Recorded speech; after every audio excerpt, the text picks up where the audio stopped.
Hello everyone, welcome to Magnet Brains, जहां आपको 100% free of cost education provide की जाती है। मतलब यहां आपको एक या दो चैप्टर पढ़ने के बाद किसी भी तरीके का कोई पेमेंट करने की नीड बिल्कुल नहीं होती है। साथ ही आप यहां पर CUET, NTSC, ओलंपियाड जैसे कॉम्पिटेटिव एग्जाम की प्रिपरेशन भी कर सकते हो 100% फ्री ऑफ कॉस्ट। सो इसी अच्छी बात से स्टार्ट कर लेते हैं आज की इस वीडियो को। This is professor Barkha Gupta, your IT educator for class 9th information technology, book code 402 का पार्ट बी सब्जेक्ट स्किल्स को कंटिन्यू करते हुए आज इस वीडियो में डिस्कस करने वाले हैं हम चैप्टर नंबर 11 के असेसमेंट टाइम को। Yes students, chapter 11 editing data in spreadsheet complete कर चुके हैं, जहां से हमने शुरुआत की थी यूनिट 4 इलेक्ट्रॉनिक स्प्रेडशीट की, जिसमें चैप्टर 10 और 11 पूरा कंप्लीट कर लिया है। नेक्स्ट वीडियो में हम चैप्टर 12 की शुरुआत करने वाले हैं। बिफोर दिस चैप्टर 11 के असेसमेंट को डिस्कस करेंगे। असेसमेंट वो पार्ट होता है हर एक चैप्टर का जो आपकी बुक में दिया हुआ है, जो बहुत ज़्यादा इंपॉर्टेंट होता है, जिसके भी आप पे आपको ये पता चलता है कि एग्जाम में इस पर्टिकुलर चैप्टर पर बेस्ड क्वेश्चन आंसर्स क्या हो सकते हैं, पर्टिकुलर MCQs वगैरह, फिलअप, ट्रू फॉल्स वगैरह जो एक्सरसाइज होती हैं वो क्या बन सकती हैं। ठीक है, सो चैप्टर हम बहुत अच्छे से समझते हैं, हमारे कॉन्सेप्ट स्ट्रॉन्ग हो जाते हैं, बट कहीं ना कहीं जब बारी आती है क्वेश्चन आंसर्स को सॉल्व करने की, कुछ एक्सरसाइजेस को सॉल्व करने की, तो वहाँ पे आके हमें परेशानी होती है। तो असेसमेंट से हमारा ये पॉइंट भी बहुत ज़्यादा परफेक्ट हो जाता है, राइट। सो किसी भी चैप्टर के असेसमेंट को आपको नहीं छोड़ना है। 100% इंपॉर्टेंट पार्ट होता है असेसमेंट, जो हर एक चैप्टर के बाद आपकी बुक में दिया हुआ होता है, right. So before start this video, इस पर्टिकुलर बुक का part A that is employability skills भी हमने पूरा कंप्लीट कर लिया। उसके सभी चैप्टर्स की video lectures, 1 short revisions, complete chapter revisions, साथ ही बात कर लें हम MCQs की, असेसमेंट क्वेश्चन आंसर्स की, टॉपिक वाइज वीडियो लेक्चर्स की, सारी चीज़ अवेलेबल है the one and only magnet brains पर। कैसे एक्सेस कर सकते हो आप? यूट्यूब प्लेलिस्ट की लिंक आपको मिल जाएगी डिस्क्रिप्शन में, वहाँ से एक्सेस कर सकते हो, या फिर आप मोबाइल ऐप को भी प्ले स्टोर से डाउनलोड करके एक्सेस कर सकते हो, या फिर आप magnetbrains.com वेबसाइट का यूज़ कर सकते हो। तीनों प्लेटफॉर्म से आपको कोई भी पेमेंट नहीं करना है, कितनी भी बार आप सारी वीडियो लेक्चर्स को देख सकते हो 100% फ्री ऑफ कॉस्ट, राइट। सो चलिए शुरुआत कर लेते हैं इस चैप्टर की, जिसमें हमने जाना था editing data in spreadsheet, like spreadsheet में डेटा को किस तरीके से एडिट किया जाता है, जिसमें हमने पढ़ा कैसे आप डेटा को एंटर कर सकते हो, number, textual, date time data आप किस तरीके से सेल्स में एंटर कर सकते हो, फॉर्मूलाज को, फंक्शंस को कैसे आप अप्लाई कर सकते हो, किस तरीके से लिख सकते हो, ठीक है, क्या रूल्स होते हैं, कौन से प्रॉपर इंपॉर्टेंट फॉर्मूलाज होते हैं, ठीक है, कौन से फंक्शंस होते हैं, वो क्या आर्गुमेंट्स एक्सेप्ट करते हैं, कितने तरीके से आप इनको यूज़ कर सकते हो, क्या क्या इनके एग्जाम्पल्स होते हैं। सो डिफरेंट थिंग्स हमने यहाँ पर जानी, डिफरेंट तरीके से हमने सारी चीज़ों को समझा that how to edit data in spreadsheet, right. कितने तरीके होते हैं, जैसे सपोज सेल में डेटा एंटर करना है, सेल में यदि डेटा एंटर करना है, उसे एडिट करना है, तो एडिट करने के भी एक से ज़्यादा तरीके होते हैं। F2 की का यूज़ कर सकते हो, आप डबल क्लिक कर सकते हो, ठीक है। सो इसी तरीके से हमने मल्टीपल वेज को जाना है। जिन भी स्टूडेंट्स ने अभी तक इस चैप्टर की वीडियोस को नहीं देखा है, तो पहले इस चैप्टर के सभी वीडियोस को देखो, ताकि आपको आज का ये असेसमेंट वाला पार्ट अच्छे से समझ में आ सके, राइट। सो चलिए शुरुआत कर लेते हैं ए से, that is multiple choice question से। मतलब ऑब्जेक्टिव टाइप क्वेश्चंस को पहले हम डिस्कस करेंगे, जिसमें क्वेश्चन होगा और मल्टीपल उसके ऑप्शंस होंगे, जिनमें से आपको सही आंसर सिलेक्ट करना होगा। सो first is which software let's you perform calculations and manipulate the numerical data. कौन सा ऐसा सॉफ्टवेयर है जो आपको कैलकुलेशन परफॉर्म करने की फैसिलिटी देता है, और साथ ही आप इसमें न्यूमेरिकल डेटा को मैनिपुलेट भी कर सकते हो, कैलकुलेशन भी परफॉर्म कर सकते हो। Option A MS Excel, option B MS Word, MS PowerPoint and all of the above. So यहाँ हमें अच्छे से पता है कि वर्ड में आप डॉक्यूमेंट्स को प्रिपेयर करते हो, डॉक्यूमेंटेशन सॉफ्टवेयर होता है, जो यूनिट 3 में हमने अच्छे से पढ़ा है डिजिटल डॉक्यूमेंटेशन में। वहीं MS पावरपॉइंट, जो नेक्स्ट चैप्टर हम डिस्कस करने वाले हैं, जिसमें हम स्लाइड्स को कैसे प्रिपेयर किया जाता है, प्रेजेंटेशन कैसे बनाई जाती है, वो पढ़ेंगे। सो यहाँ पे करेक्ट आंसर होगा आपका ए, दैट इज MS एक्सेल, जो हम इस यूनिट में, इस चैप्टर में बेसिकली पढ़ रहे हैं। एक्सेल ही एक ऐसा सॉफ्टवेयर होता है जिसमें आप कैलकुलेशंस कर सकते हो, सिंपल से लेकर कॉम्प्लेक्स कैलकुलेशंस आप यहाँ इजीली कर सकते हो। आपका टाइम बचता है कहीं ना कहीं, और आपके एफर्ट भी बचते हैं कैलकुलेशन में, ठीक है, और करेक्ट एक्यूरेट आंसर आपको यहाँ पे मिल जाता है, और आप इजीली डेटा को एनालाइज कर सकते हो, कंपेयर कर सकते हो, मैनिपुलेट भी कर सकते हो न्यूमेरिक डेटा को। और एक्सेल जो होता है बेसिकली वो आपका वर्कशीट्स में होता है, ठीक है, मतलब वर्कबुक क्रिएट करते हो आप यहाँ पे, और वर्कबुक मल्टीपल वर्कशीट्स में डिवाइडेड होती है, ठीक है, और हर एक शीट में आप टेबुलर टाइप का डेटा, बल्क में टेबुलर टाइप का डेटा क्रिएट कर सकते हो, स्टोर करवा सकते हो, राइट। तो बेसिकली ये सारी चीज़ हमने समझी थी। एक्सेल के डिफरेंट कंपोनेंट्स को भी जाना था, क्या क्या कंपोनेंट्स होते हैं, क्या इसके फीचर्स हैं, formulas, functions, autofill, auto update, सारे फीचर आपको एक्सेल प्रोवाइड करता है, राइट, जो कि एक स्प्रेडशीट सॉफ्टवेयर होता है। सो बेसिकली यहाँ पे एम एस एक्सेल के बारे में मैंने आपको एक क्विक इंट्रो दे दिया है, जिससे आपको इसके बारे में सारी चीज़ पता तो चल गई है। Now next is name the element which is identified by a unique row number and column header. अब बात कर लें हम एम एस एक्सेल के कंपोनेंट्स की, तो उसमें रो हेडर और कॉलम हेडर के बारे में हमने डिस्कस किया था।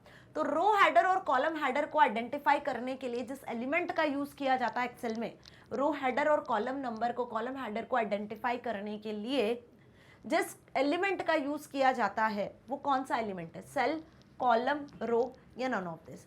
सो ध्यान से समझ लो ये चीज़ अच्छे से कि एक्सेल में जो वर्कशीट होती है, वो रो कॉलम में डिवाइडेड होती है। ये हमें अच्छे से पता है। वर्कशीट किस में डिवाइडेड होती है? रो कॉलम में डिवाइडेड होती है। रो हॉरिजॉन्टली होती है और कॉलम वर्टिकली होता है, ठीक है। रो जो होती है वो बेसिकली आइडेंटिफाई की जाती है रो नंबर से। किससे आइडेंटिफाई की जाती है? रो नंबर से, 1 2 3 अप्रॉक्स। और कहाँ तक क्रिएट होती है? कितनी रो एग्जिस्ट करती हैं? 10,48,576 रोज अवेलेबल होती है एक वर्कशीट में। वही बात कर लें कॉलम की, तो कॉलम लेटर्स में आपको मिलते हैं। कॉलम्स को लेटर में आइडेंटिफाई किया जाता है, ABCD अप टू XFD तक। XFD मतलब 16,384 कॉलम्स टोटल। ये एंडिंग कॉलम होता है, 1 से लेकर A से स्टार्ट होता है, XFD तक जाता है। XFD मतलब 16,384 कॉलम्स, राइट। तो हर एक वर्कशीट में रो नंबर्स और कॉलम हेडर्स होते हैं। कॉलम के अल्फाबेट्स आपको यहाँ मिलते हैं। अब रो और कॉलम के इंटरसेक्शन से जो बनती है उसे हम क्या कहते हैं? रो और कॉलम के इंटरसेक्शन से, ये रो कॉलम के इंटरसेक्शन से आप क्या देख रहे हो? क्या क्रिएट हो रहा है? सेल क्रिएट होती है। क्या क्रिएट होती है? सेल। तो एक वर्कशीट में ऐसी मल्टीपल सेल्स आपको मिलती हैं। टोटल 1 मिलियन अकॉर्डिंग आपको यहाँ पे सेल्स मिलती है एक वर्कशीट में।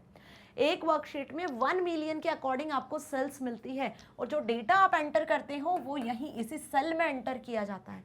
तो रो कॉलम के इंटरसेक्शन से जो क्रिएट हो रहा है बेसिकली उसे हम सेल कहते हैं। और इस सेल का एड्रेस, जिस सेल में आप डेटा एंटर कर रहे हो, इस सेल का एड्रेस आपको शो होता है फॉर्मूला बार में, जो कॉलम हेडर के ऊपर आपको शो होता है। फॉर्मूला बार में यहाँ पे आपको सेल एड्रेस शो होता है जिस सेल में आप एक्चुअल वर्क कर रहे होते हैं, और उसी के पास में आपको यहाँ पर सेल का डेटा शो होता है जो करंटली सिलेक्टेड सेल होती है। So according to the question आपसे पूछा गया है name the element which is identified by unique row number and column number. So यहाँ पे आपको उस एलिमेंट का नाम बताना है जिसको आप यूनिक रो नंबर और कॉलम नंबर से आइडेंटिफाई करते हो, तो वो कहलाता है क्या? सेल। क्योंकि रो कॉलम के इंटरसेक्शन से क्रिएट हो रही है सेल, और सेल का एड्रेस रो और कॉलम के नाम से ही आइडेंटिफाई किया जाता है। भाई देखो A1 वाली रो पे आप, A1 वाले सेल पे आप काम कर रहे हो, ठीक है। A1 वाली सेल सिलेक्टेड है, करंट एक्टिव सेल है, उसी में आपने डेटा एंटर किया हुआ है। तो A कॉलम हो गया, 1 रो हो गया, तो A1 इसका क्या हो गया? एड्रेस, जिससे आप आइडेंटिफाई कर पा रहे हो हर एक सेल को। इस सेल की बात करेंगे तो ये सेल B2 वाली सेल होगी, ठीक है। B कॉलम 2 रो। तो हर एक सेल को ही आप रो कॉलम से आइडेंटिफाई करते हो, रो कॉलम के नेम से आइडेंटिफाई करते हो, उनके नंबर से आइडेंटिफाई करते हो। So what is the correct answer? A, that is cell, ना कि रो कॉलम। ओके, आ गई बात समझ में अच्छे से? ओके, चलिए थर्ड देख लें। What do you call a group of contiguous cells which form the shape of a rectangle? What do you call a group of contiguous cell? Group of contiguous cell को आप क्या कहते हो? Which form the shape of rectangle, जो कि एक rectangle का shape form करती हैं। बहुत ध्यान से समझना, एक्सेल में जहाँ वर्कशीट आपकी रो कॉलम में डिवाइडेड होती हैं, यदि वहीं आप ग्रुप ऑफ कॉन्टिग्यूअस सेल को सिलेक्ट करते हो, ग्रुप ऑफ कॉन्टिग्यूअस सेल को सिलेक्ट करते हो, सो एक रेक्टेंगल जैसा शेप क्रिएट हो जाता है, ठीक है। सपोज आपने यहाँ पर इन रो को सिलेक्ट कर लिया, ठीक है, इस रो को पर्टिकुलरली सिलेक्ट कर लिया, यहाँ जो डेटा लिखा हुआ था वो आपने सिलेक्ट कर लिया है। सपोज यहाँ पे डेटा कुछ इस तरीके से लिखा हुआ था 10, 20, 30, 40, तो आपने यहाँ क्या सिलेक्ट किया? बेसिकली आपने यहाँ पर इस पर्टिकुलर रो से हम नाम दे देते हैं, सपोज ABCD 1 2 3, तो आपने A2 सेल से, A2 सेल से B2 cell, C2 cell, D2 cell, इन कॉन्टिन्यूस सेल्स को सिलेक्ट किया हुआ है। A2 से D2 सेल्स को कॉन्टिन्यूस वे में सिलेक्ट किया हुआ है, ठीक है। तो बेसिकली इसे हम क्या कहते हैं? इस सिलेक्शन को हम क्या कहते हैं? सेल कहते हैं, स्प्रेडशीट कहते हैं, रेंज कहते हैं, या शीट टैब कहते हैं। सो इसे हम बेसिकली क्या कहते हैं कि आपने रेंज में एक सेल्स को सिलेक्ट किया हुआ है। एक सीरीज में सेल्स को सिलेक्ट किया हुआ है। सो इस सीरीज को रेंज ऑफ सेल्स कहा जाता है। किस रेंज में आपने सिलेक्ट किया है भाई? A2 से स्टार्ट किया है सिलेक्शन, A2 वाली सेल से सिलेक्शन स्टार्ट किया है और D2 वाली सेल तक सिलेक्शन किया है। सो A2 से D2 starting cell address ending cell address तक आपने इस सेल को सिलेक्ट किया हुआ है, जिसे हम क्या कहते हैं? सेल रेंज कहते हैं, कि आपने रेंज में कंटिन्यूअस वे में सेल्स को सिलेक्ट किया हुआ है। सो क्या होगा correct answer? C, that is range. So यहाँ पर हमने इस चैप्टर में सेल रेंज के बारे में पढ़ा था, क्या होता है, कैसे आइडेंटिफाई किया जाता है, कितने टाइप की सेल रेंज होती है, रो रेंज होती है, कॉलम रेंज होती है, रो कॉलम रेंज होता है, जो एक मैट्रिक्स के फॉर्मेट में होता है ना? याद आ रहा है? पढ़ाया था मैंने एक डेडिकेटेड वीडियो में आपको रेंज ऑफ सेल्स में। नहीं देखा है तो वो वीडियो देखना, आपको ये चीज़ें बहुत अच्छे से समझ में आ जाएंगी, राइट? सो क्या हुआ करेक्ट आंसर यहाँ पर? रेंज। सेल आप सभी को पता है, रो कॉलम के इंटरसेक्शन से इंडिविजुअल सेल क्रिएट होती है। ओवरऑल इसे वर्कशीट कहा जाता है, स्प्रेडशीट कहा जाता है, जिसमें आपको सेल्स मिलती हैं जहां आप डेटा एंटर करते हो। Sheet tab, default 3 sheet tab होते हैं, शीट 1, शीट 2, शीट 3, जिसमें शीट 1 सिलेक्टेड होता है किसी भी वर्कबुक में। बाकी आप फर्दर शीट्स को इंसर्ट, अपडेट, डिलीट कर सकते हो। क्लियर? कोई डाउट नहीं है? यहाँ तक अच्छे से समझ में आ गया? चलिए फोर्थ क्वेश्चन देख लें। Which of the following component is located at the top of the document window in MS Excel? MS Excel के टॉप पर जो पर्टिकुलर कंपोनेंट होता है उसे हम क्या कहते हैं? MS Excel का जो इंटरफेस होता है, MS Excel की जो विंडो होती है, वहाँ पे सबसे टॉप पर जो पर्टिकुलर कंपोनेंट होता है उसे क्या कहते हैं? इसलिए मैंने आपको कहा था, देखो इस क्वेश्चन को देख के कुछ याद आ रहा होगा, जब मैंने आपको कंपोनेंट ऑफ MS Excel पढ़ाया था, कंपोनेंट ऑफ स्प्रेडशीट, तो बार बार ये चीज़ कही थी कि सभी कंपोनेंट अच्छे से समझ लेना, अच्छे से याद कर लेना, किस जगह पर कौन सा कंपोनेंट लोकेट होता है, किस कंपोनेंट का क्या काम है। सो क्वेश्चन आप ये यदि देख रहे हो तो आपको मेरी बात याद आ रही होगी, राइट? सो उसी के अकॉर्डिंग आपको अभी इसका आंसर भी पता चल गया होगा कि MS Excel विंडो में सबसे टॉप पर कौन सा कंपोनेंट लोकेट होता है। टास्क बार होता है, स्टेटस बार होता है, फॉर्मूला बार होता है या टाइटल बार होता है। ऑब्वियस किसी भी सॉफ्टवेयर की, नॉट फॉर MS Excel, किसी भी सॉफ्टवेयर में सबसे टॉप पे जो कंपोनेंट होता है वो होता है टाइटल बार, जिसमें सॉफ्टवेयर का टाइटल होता है, सॉफ्टवेयर में आप कौन सी फाइल क्रिएट करने वाले हो उस फाइल का नाम होता है, साथ ही कुछ कंट्रोल बटन्स होते हैं। देखा है ना आपने? MS Excel की बात कर लें तो MS Excel सबसे मिड में आपको क्या दिखेगा? सबसे मिड में सॉफ्टवेयर का नाम, किस टाइप की फाइल ओपन करता है MS Excel? वर्कबुक ओपन करता है, तो डिफॉल्ट बुक 1 दिखेगा। राइट साइड में आपको कुछ कंट्रोल बटन्स दिखेंगे, मैक्सिमाइज, मिनिमाइज, क्लोज, और लेफ्ट साइड में आपको यहाँ पे ऑफिस बटन दिखेगा इस तरीके से। ऑफिस बटन के पास में आपको मिलेगा क्विक एक्सेस टूल बार। क्या मिलेगा? Quick access tool bar. So ये बेसिकली आपको टाइटल बार में सारी चीजें शो होती हैं। किसमें? टाइटल बार में। ऐसा ही हमने वर्ड डॉक्यूमेंट में भी देखा था कि वर्ड डॉक्यूमेंट में भी सबसे टॉप पे जो बार होती है वो क्या होती है? टाइटल बार होती है, जिसमें एप्लीकेशन सॉफ्टवेयर जो आपने ओपन किया हुआ है, जिस पे आप काम कर रहे हो, उसका नाम होता है। डिफॉल्ट MS वर्ड में आप डॉक्यूमेंट्स प्रिपेयर करते हो तो डॉक्यूमेंट 1 आपको यहाँ पे शो होता है। बिल्कुल इसी तरीके से वहाँ भी आपको क्विक एक्सेस टूल बार दिखती है और राइट साइड में आपको कंट्रोल बटन दिखता है, जिसमें मैक्सिमाइज, मिनिमाइज, ये मैक्सिमाइज का साइन है, ये मिनिमाइज का साइन है, और ये क्लोज जो है वो क्लोज का साइन होता है। आप इससे विंडो को क्लोज कर सकते हो, राइट? सो यहाँ पे क्या हो जाएगा? Correct answer D, that is title bar. After title bar आपको क्या दिखता है? रिबन एरिया दिखता है। रिबन एरिया के बाद आपको फॉर्मूला बार दिखती है, जिसमें आप फॉर्मूला एंटर करते हो। करंट एक्टिव कौन सी सेल है उसका एड्रेस शो होता है, सेल में क्या डेटा है वो आपको शो होता है। स्टेटस बार सबसे बॉटम पे होती है, स्टेटस बार सबसे बॉटम पे होती है, एकदम लास्ट में होती है। तो टॉप पर जो बार लोकेटेड होती है वो टाइटल बार, और बॉटम पे जो बार लोकेटेड होती है वो स्टेटस बार होती है। ये क्वेश्चन आपसे स्टेटस बार के लिए भी पूछा जा सकता है। और टास्क बार डेस्कटॉप स्क्रीन पे सबसे बॉटम पे शो होती है, ठीक है, जिसमें स्टार्ट बटन, सर्च वगैरह बार वगैरह होती है, डेट टाइम वगैरह शो होता है। इतना हमें अच्छे से पता है ना? तो कंफ्यूज मत होना। टॉप पर जो बार होती है वो टाइटल बार होती है, जिसमें सॉफ्टवेयर एप्लीकेशन का टाइटल शो होता है।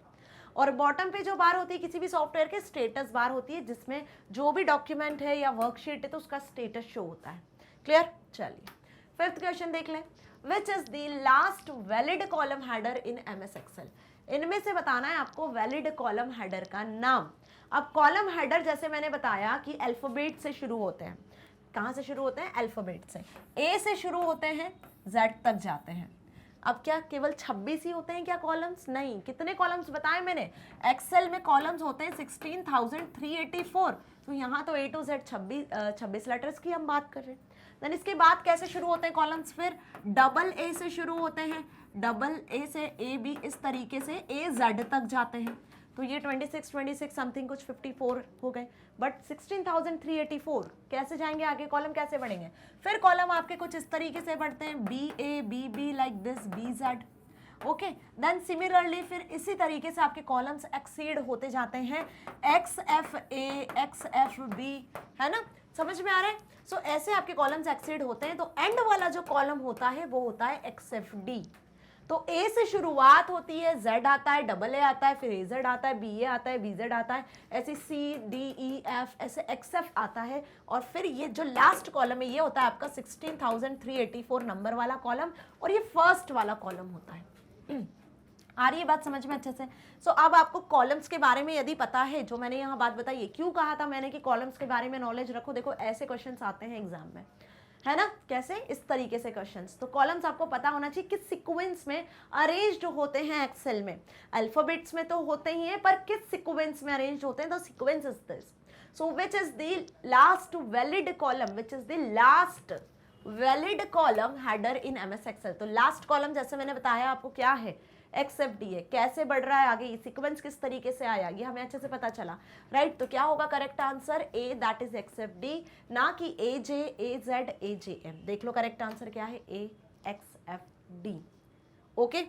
चलिए समझ में आ गया। ये सेम क्वेश्चन आपसे रो के लिए भी पूछा जा सकता है कि लास्ट नंबर की रो कौन सी होती है, कितनी रो एग्जिस्ट करती है एमएस एक्सेल की एक वर्कशीट में, तो कितनी रो एग्जिस्ट करती है? 10,48,576 रोज होती हैं, ठीक है, ये नंबर ऑफ रोज है। और वही कॉलम्स कितने होते हैं? 16,384 कॉलम्स होते हैं, जिसमें कॉलम का नाम होता है XFD। सेल्स कितनी होती है? 1 मिलियन अप्रॉक्स सेल्स होती है एक वर्कशीट में, 1 मिलियन अप्रॉक्स सेल्स। ये बात कर रही हूँ मैं रोज की, कॉलम्स की, और यहाँ पे बात कर रही हूँ सेल्स की। एक सेल में कितने लिमिट में कैरेक्टर्स आप एंटर कर सकते हो? तो वन सेल कंटेन 32,767 कैरेक्टर्स, एक सेल का लिमिट होता है इतना। देखो ये एमसीक्यू बेस्ड क्वेश्चन 100% बनते हैं, एग्जाम में पूछे जाते हैं, तो अच्छे से याद कर लेना, ओके। कोई डाउट नहीं, यहां तक समझ में आ गया? चलिए आगे बढ़े। 6th question, what is the default name of a workbook in MS Excel? बहुत अच्छा क्वेश्चन है। टाइटल बार मैंने अभी अब समझाया, यदि आपने अच्छे से समझा है, चैप्टर अच्छे से पढ़ा है, फर्स्ट वीडियो इस चैप्टर की, जिसमें हमने सेकंड वीडियो, फर्स्ट वीडियो दोनों में बताया था मैंने कंपोनेंट्स के बारे में। सो वहाँ पे हमने पढ़ा था कि एमएस एक्सेल में आप जिस फाइल को क्रिएट करते हो वो वर्कबुक कहलाती है, वर्ड में आप जिस फाइल को क्रिएट करते हो वो डॉक्यूमेंट कहलाता है। तो जैसे वर्ड में आप डॉक्यूमेंट क्रिएट करते हो तो डिफॉल्ट डॉक्यूमेंट का नाम क्या होता है? doc1। इस तरीके से आपने देखा है डॉक फाइल क्रिएट करते हैं। उसी तरीके से एक्सेल में जब आप वर्कबुक क्रिएट करते हो तो डिफॉल्ट आप टाइटल बार में देखना क्या शो होता है वर्कबुक का नाम? बुक1। क्या शो होता है? बुक1। सो यही क्वेश्चन आपसे पूछा है कि what is the default name of workbook in MS Excel? बुक1, शीट1, अनटाइटल्ड 1 या ऑल ऑफ दिस। तो ऑब्वियस यहाँ पे क्या नाम होगा? बुक1 इज द करेक्ट आंसर। देख लो टाइटल बार में आपको दिख जाता है, जैसे ही आप एक्सेल को ओपन करते हो तो एक्सेल का जो इंटरफेस होता है उसमें सबसे टॉप पे टाइटल बार में आपने कौन सी फाइल पे काम कर रहे हो? बुक1 पे काम कर रहे हो। किस सॉफ्टवेयर की फाइल है? एमएस एक्सेल की फाइल है, वो शो होता है।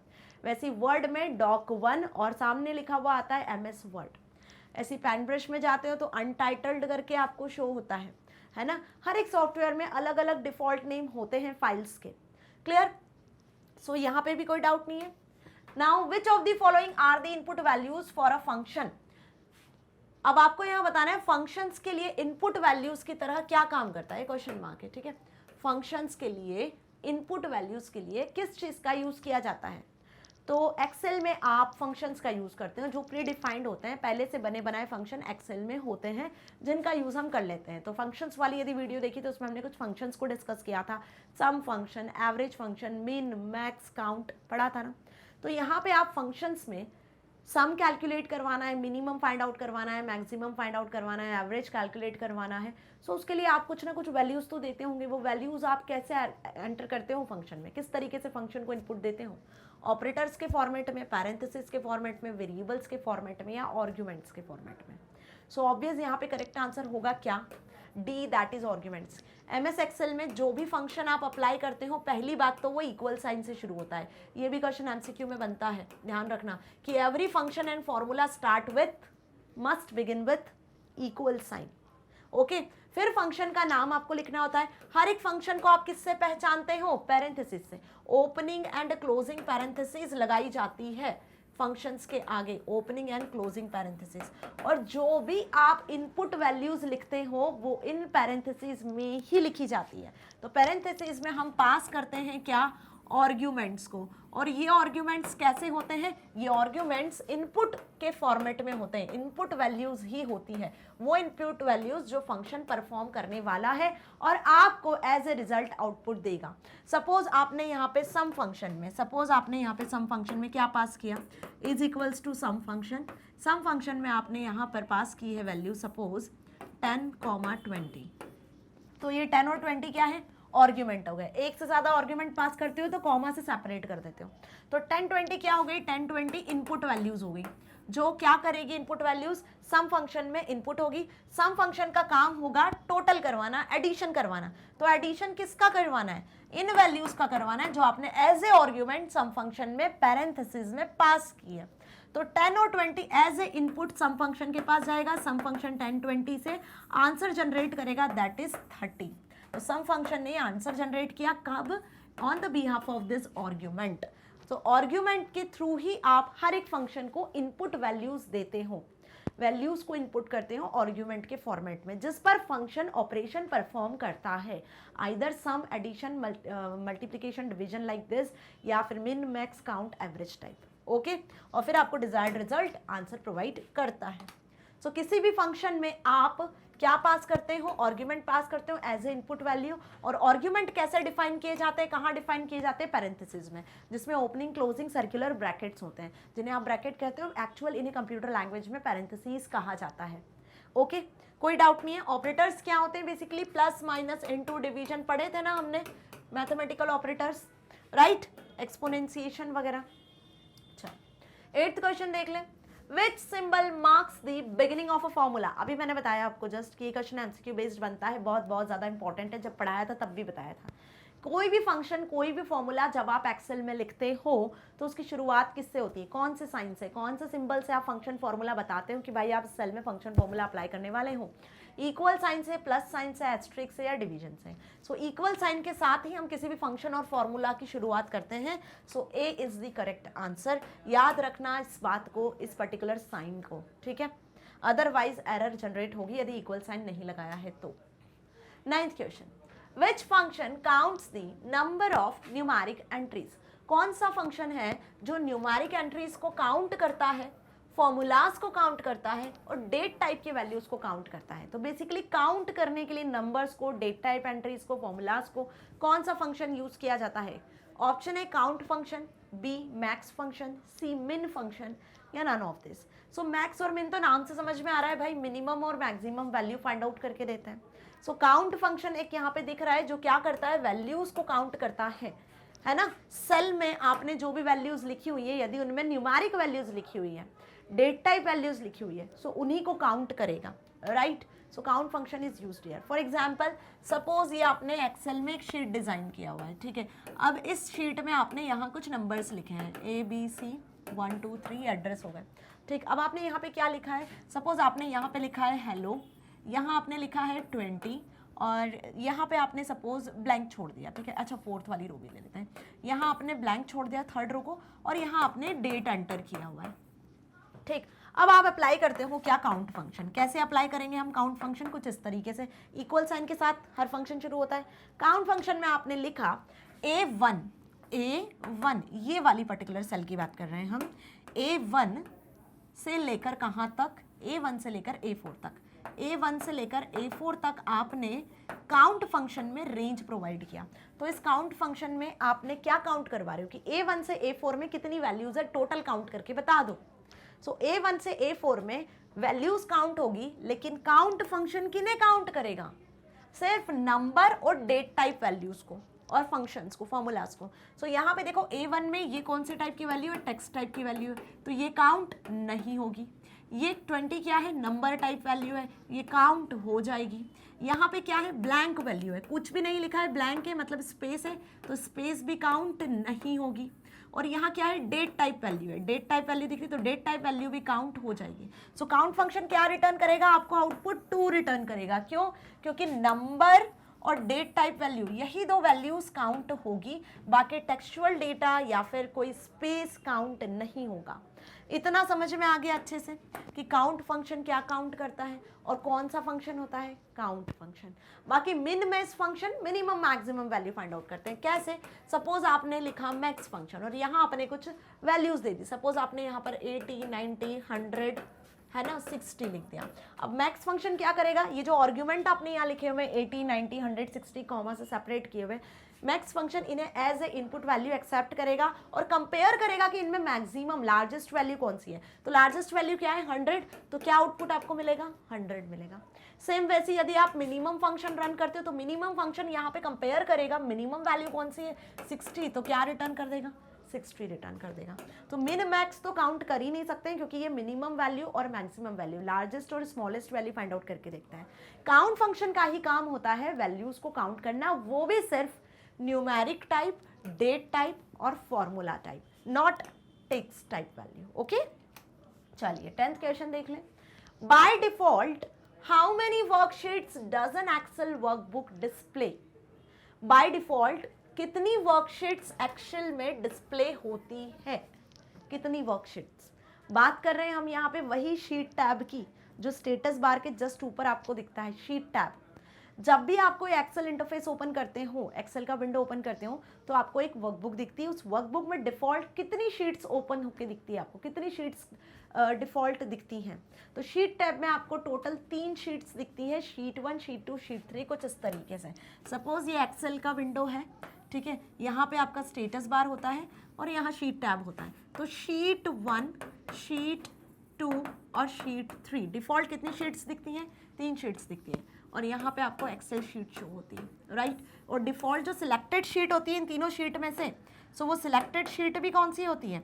वो सिलेक्टेड शीट होती है आपकी शीट 1। आई बात समझ में? शीट 1 डिफॉल्ट सिलेक्टेड होती है।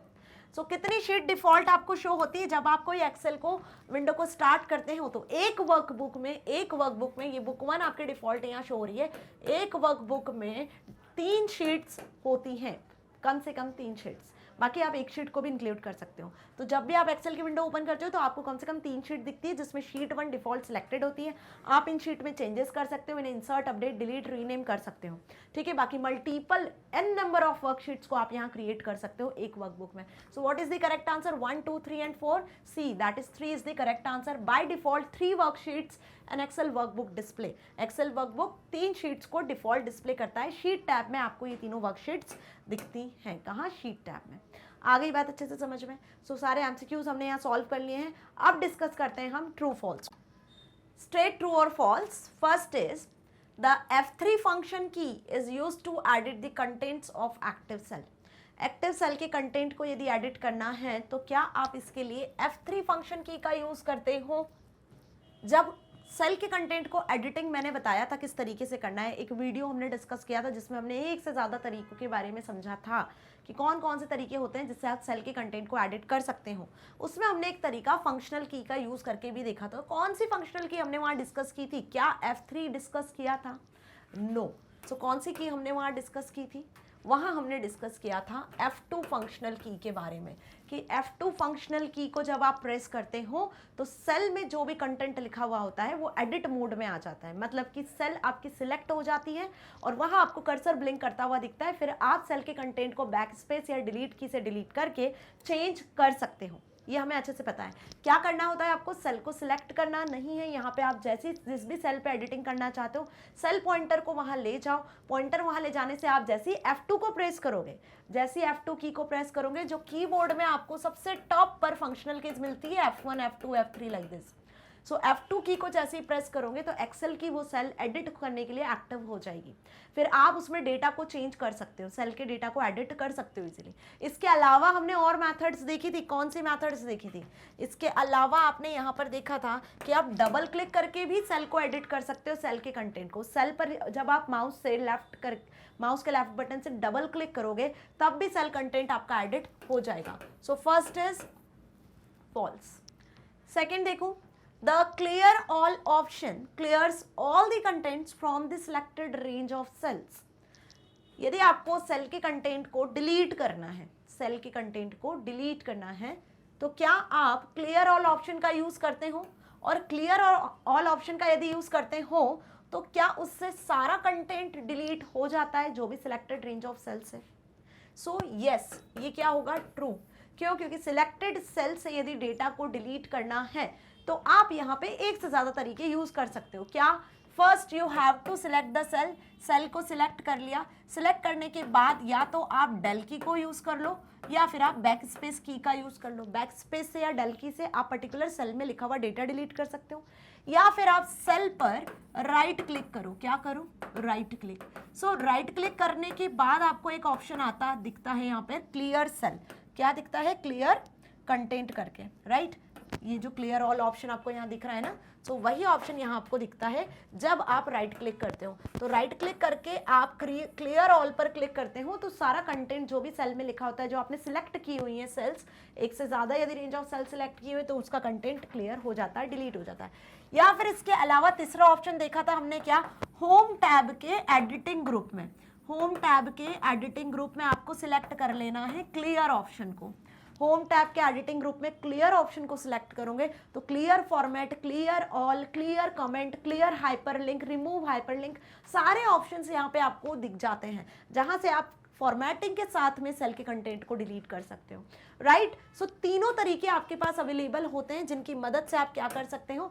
सेल के कंटेंट को डिलीट कर सकते हो। So first is false and second is true. Third, Excel ignores the leading plus sign plus placed before the number.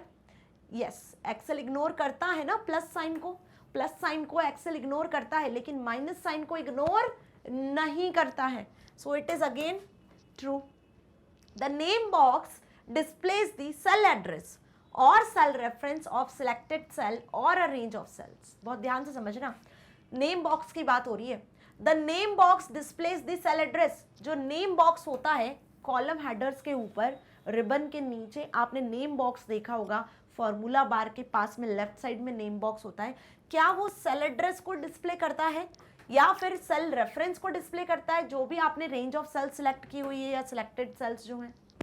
Yes, true है ना। जो भी सेल आप सिलेक्ट करते हो एक्सेल में, सपोज मैंने यहाँ पर कुछ सेल को सिलेक्ट किया हुआ है, कौन सी सेल सिलेक्ट की हुई है भाई? मैंने ये सेल सिलेक्ट की हुई है, राइट? अब ये जो करंट एक्टिव सेल है, करंट सिलेक्टेड जो सेल है आपकी, इस सेल का एड्रेस आप कहाँ देखोगे? इस सेल का एड्रेस आपको नेम बॉक्स में दिखेगा, जस्ट कॉलम हेडर के ऊपर, है ना? कौन सी सेल है ये? A1 वाली सेल है, तो आपको A1 वाली सेल यहाँ दिखेगी। और यहाँ पे जो सेल कंटेंट आपने 100 लिखा हुआ है तो वो आपको फॉर्मूला बार में उसका कंटेंट दिखेगा, ठीक है? सो ये भी चीज़ हमें अच्छे से समझ में आ गई कि नेम बॉक्स में आपको जो आपने रेंज ऑफ सेल सिलेक्ट की हुई है वो रेंज भी दिखती है, साथ ही जो भी करंट एक्टिव सेल होगी उसका नाम भी दिखता है।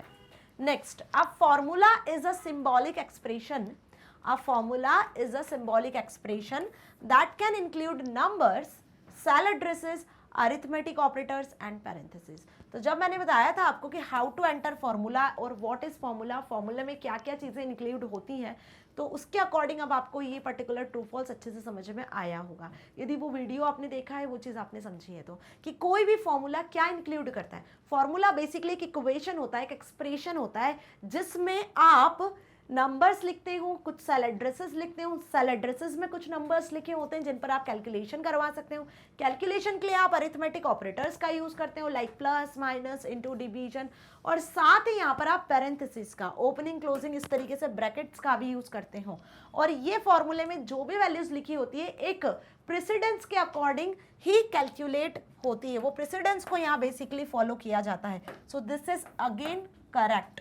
सो फिफ्थ वाला भी क्या है? ट्रू है। सो फॉल्स कौन सा हुआ आपका, फर्स्ट फॉल्स है क्योंकि F2 फंक्शन की का यूज किया जाता है, बाकी सारे ऑप्शंस आपके यहाँ पर ट्रू है। अच्छे से समझ में आ रहा है। चलिए 6th देखते हैं। If you forgot to put the equal symbol, बहुत ध्यान से समझना, यदि आप इक्वल सिंबल को भूल जाते हो बिफोर अ फॉर्मूला, किसी भी फॉर्मूला को लिखने के पहले यदि आप इक्वल सिंबल को लगाना भूल जाते हो, then the data is assume to be the text entry, क्या जो डेटा है वो टेक्स्ट एंट्री की तरह अज्यूम किया जाता है। मतलब सपोज आपने यहाँ पे लिखा एक formula like A1 plus A2 plus A3, भाई A1 A2 A3 सेल में जो भी कुछ है वो ऐड हो जाए, तो आपने इस तरीके से सेल एड्रेसेस लिख दिए, ठीक है। अब A1 सेल पे 10 था, A2 सेल पे 20 था और A3 सेल पे 30 था, कुछ इस तरीके से ये A वाली सेल है, यहाँ 1 2 3 ये 3 रो है और यहाँ एंट्री की हुई है 10 20 30, ठीक है। तो A1 A2 A3 की वैल्यू को आपको ऐड करवाना है, तो आपने A4 सेल पर, इस सेल पर ये फॉर्मूला अप्लाई कर दिया A1 plus A2 plus A3। तो क्या यहाँ पर आपने इक्वल साइन अभी नहीं लगाया है, यहाँ आपने इक्वल साइन नहीं लगाया है। सो जब आपने इक्वल साइन नहीं लगाया तो ये एक टेक्स्ट एंट्री होगी क्या, मतलब यहाँ पे A1 A2 A3 plus operator के साथ जो आपने लिखा है इसको एज अ टेक्स्ट एज्यूम किया जाएगा, क्या इसे Excel as a text recognize करेगा? नो। यहाँ पे क्या जनरेट होगी, एक एरर जनरेट होगी, क्योंकि एक्सेल को पता है कि A1 A2 A3 क्या है, सेल एड्रेसेस हैं, कोई टेक्सचुअल डेटा नहीं है, यहाँ एरर जनरेट होगी, राइट। सो इसीलिए कहा जाता है कि कोई भी फंक्शन, कोई भी फॉर्मूला एक्सेल में जब भी आप लिखते हो सो उसे किस सिंबल से स्टार्ट करना है, इक्वल सिंबल से स्टार्ट करके ही आपको फॉर्मूला लिखना होता है, तभी उसका करेक्ट आंसर आता है, अदरवाइज एरर जनरेट होती है। सो 6th क्या हो गया, 6th वाला जो ट्रू फॉल्स यहाँ पे दिया हुआ है आपका वो फॉल्स होगा। Okay, now 7th, formulas always begin with equal symbol followed by cell reference and operators। formulas जब आप हमेशा equal symbol के साथ शुरुआत करते हो सो उस फॉर्मूले में आप सेल के रेफरेंसेस को, सेल एड्रेसेस को लिखते हो और ऑपरेटर्स को लिखते हो फॉर्मूलाज में। यस, हमेशा हम यही करते हैं ना, जब भी आप फॉर्मूला अप्लाई करते हो तो कुछ ना कुछ कैलकुलेशन उसमें आप बेसिकली करवाते हो। सो जब भी आप कोई कैलकुलेशन करवाते हो तो उसमें आप कुछ अरिथमेटिक ऑपरेटर्स का यूज करते हो, like plus minus into division.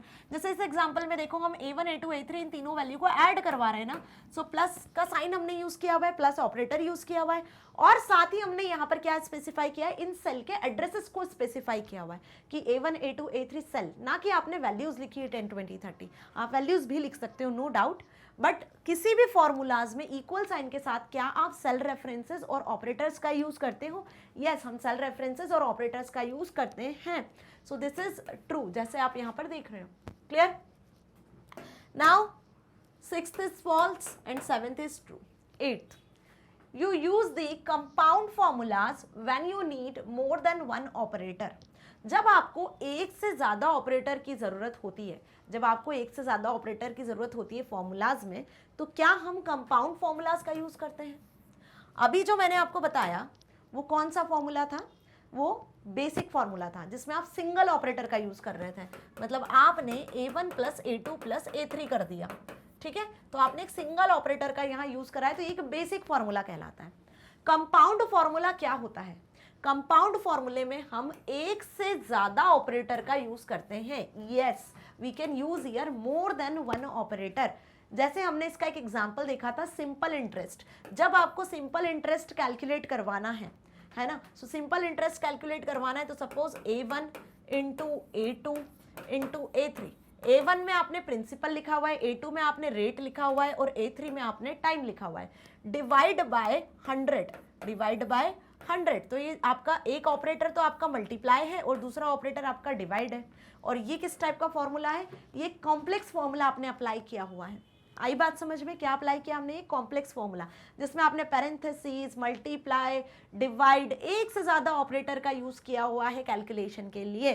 So this is called compound formula whenever we use more than one operators. और जब आप एक सिंगल ऑपरेटर का यूज करते हो तो इसे हम बेसिक फॉर्मूला कहते हैं। सो यहाँ पे क्या होगा इसका करेक्ट आंसर? ट्रू। ठीक है, 6th false, 7th true, 8th भी ट्रू। 9th देख लें। The average function returns the average of the arguments। Average function जो है वो क्या रिटर्न करता है? भाई नाम से समझ में आ रहा है कि एवरेज फंक्शन एवरेज रिटर्न करेगा। जो भी वैल्यूज होगी उनको काउंट करेगा, जितनी वैल्यूज होगी नंबर ऑफ वैल्यूज से डिवाइड करके आपको एवरेज रिटर्न करेगा। ये हमें अच्छे से पता है। So average function returns average, इतना तो सही है, of the arguments, average function के जो भी आर्ग्यूमेंट्स होंगे उन आर्ग्यूमेंट्स का एवरेज रिटर्न करेगा। क्या? ट्रू। अभी हमने क्लियर किया प्रीवियस एमसीक्यूज में कि किसी भी फंक्शन में इनपुट वैल्यूज कैसे मिलती है, उस फंक्शन को कैसे दी जाती है, उस फंक्शन के ऑपरेटर्स आर्ग्यूमेंट्स के थ्रू। उस फंक्शन में जो भी आपने पैरेंथेसिस में आर्ग्यूमेंट्स लिखे हुए हैं उन आर्ग्यूमेंट्स को एज ए इनपुट वैल्यू कोई भी फंक्शन एक्सेप्ट करता है और उसी पर कैलकुलेशन करके रिजल्ट रिटर्न करता है। सो यहाँ पे जब आप एवरेज फंक्शन का यूज कर रहे हो, सो इस एवरेज फंक्शन के पैरेंथेसिस में आप जो भी वैल्यू पास करोगे, सो यहाँ पे हमने 3 आर्ग्यूमेंट पास कर दिए 10, 20, 30। तो एवरेज फंक्शन का काम होगा 10 प्लस 20 प्लस 30 करके डिवाइड बाय 3 करने का। सो 10, 20, 30 वो नंबर्स हैं, वो आर्ग्यूमेंट्स हैं जिन्हें एवरेज फंक्शन कैलकुलेशन के लिए एक्सेप्ट कर रहा है एज ए इनपुट वैल्यू, और जो भी आंसर आएगा वो एज ए आउटपुट आपको एवरेज फंक्शन रिटर्न करेगा। सो इसका आंसर भी क्या हो जाएगा आपका? ट्रू हो जाएगा। आई बात समझ में? सिमिलरली कोई भी फंक्शन की बात कर लो आप, max, mean, sum, average, count, हर एक फंक्शन में जो आर्ग्यूमेंट होते हैं वो argument as a input value हर एक फंक्शन एक्सेप्ट करता है और बदले में फिर आपको कैलकुलेट करके आंसर रिटर्न करता है, रिजल्ट रिटर्न करता है। 10th, the max function returns the smallest value among the set of values in the given range of cells। भाई नाम से समझ में आ रहा है, मैक्स दैट मीन्स मैक्सिमम, मतलब largest value. So maximum function क्या आपको स्मॉलेस्ट वैल्यू रिटर्न करता है? No, false. स्मॉलेस्ट वैल्यू कौन सा फंक्शन रिटर्न करता है? मिन फंक्शन। यदि यहाँ पर मिन लिखा होता तो ट्रू होता। मैक्स फंक्शन आपको कौन सी वैल्यू रिटर्न करता है? मैक्सिमम, लार्जेस्ट वैल्यू रिटर्न करता है, that's why it's false. Okay, so कोई भी ट्रू फॉल्स में कोई प्रॉब्लम नहीं है, अच्छे से समझ में आ गया। आप स्क्रीनशॉट ले सकते हो क्योंकि इनके आंसर्स आपको बुक में नहीं मिलना है। फर्स्ट फॉल्स था, फिर बाकी second, third, fourth, fifth true है, सिक्स्थ फॉल्स है, सेवंथ, एट, नाइन्थ ट्रू है, 10th फॉल्स है, राइट। चलिए आगे बढ़े, सी पार्ट पे आ गए, that is answer the following theory questions. अब कुछ क्वेश्चंस आपके सामने हैं, ठीक है। अब ये असेसमेंट पार्ट में हम कुछ थ्योरेटिकल क्वेश्चंस भी देखेंगे, साथ ही एप्लीकेशन बेस्ड क्वेश्चंस भी देखेंगे। सो थ्योरी क्वेश्चंस कुछ इस तरीके से आपको दिए हुए हैं, जिसमें फर्स्ट क्वेश्चन है व्हाट इज स्प्रेडशीट। स्प्रेडशीट क्या होता है? स्प्रेडशीट क्या होता है? इलेक्ट्रॉनिक स्प्रेडशीट यूनिट का चैप्टर 11 हम पढ़ रहे हैं। चैप्टर 10 में भी स्प्रेडशीट समझा था क्या होता है, चैप्टर 11 में भी हमने समझा था फिर से स्प्रेडशीट क्या होता है। क्योंकि इलेक्ट्रॉनिक स्प्रेडशीट MS एक्सेल एक ऐसा सॉफ्टवेयर है जो कि स्प्रेडशीट टाइप का सॉफ्टवेयर है, जिसमें आप शीट्स पे वर्क करते हो, टैब्यूलर डेटा क्रिएट करते हो, उसी पर कैलकुलेशन एनालिसिस परफॉर्म करते हो, फंक्शंस फॉर्मूलाज अप्लाई करते हो। So spreadsheet is like a table in which data can be spread in a tabular form consisting of rows and columns.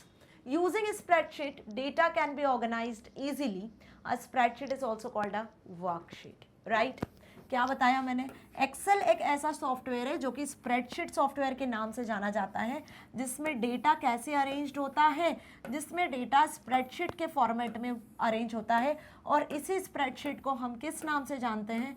इसी स्प्रेडशीट को हम वर्कशीट के नाम से जानते हैं, जो लार्ज अमाउंट ऑफ डेटा को हैंडल कर सकता है, जिसमें डेटा रो कॉलम के फॉर्मेट में अरेंज किया जाता है। रो कॉलम के फॉर्मेट में मतलब सेल्स के अकॉर्डिंग डेटा को एंटर किया जाता है।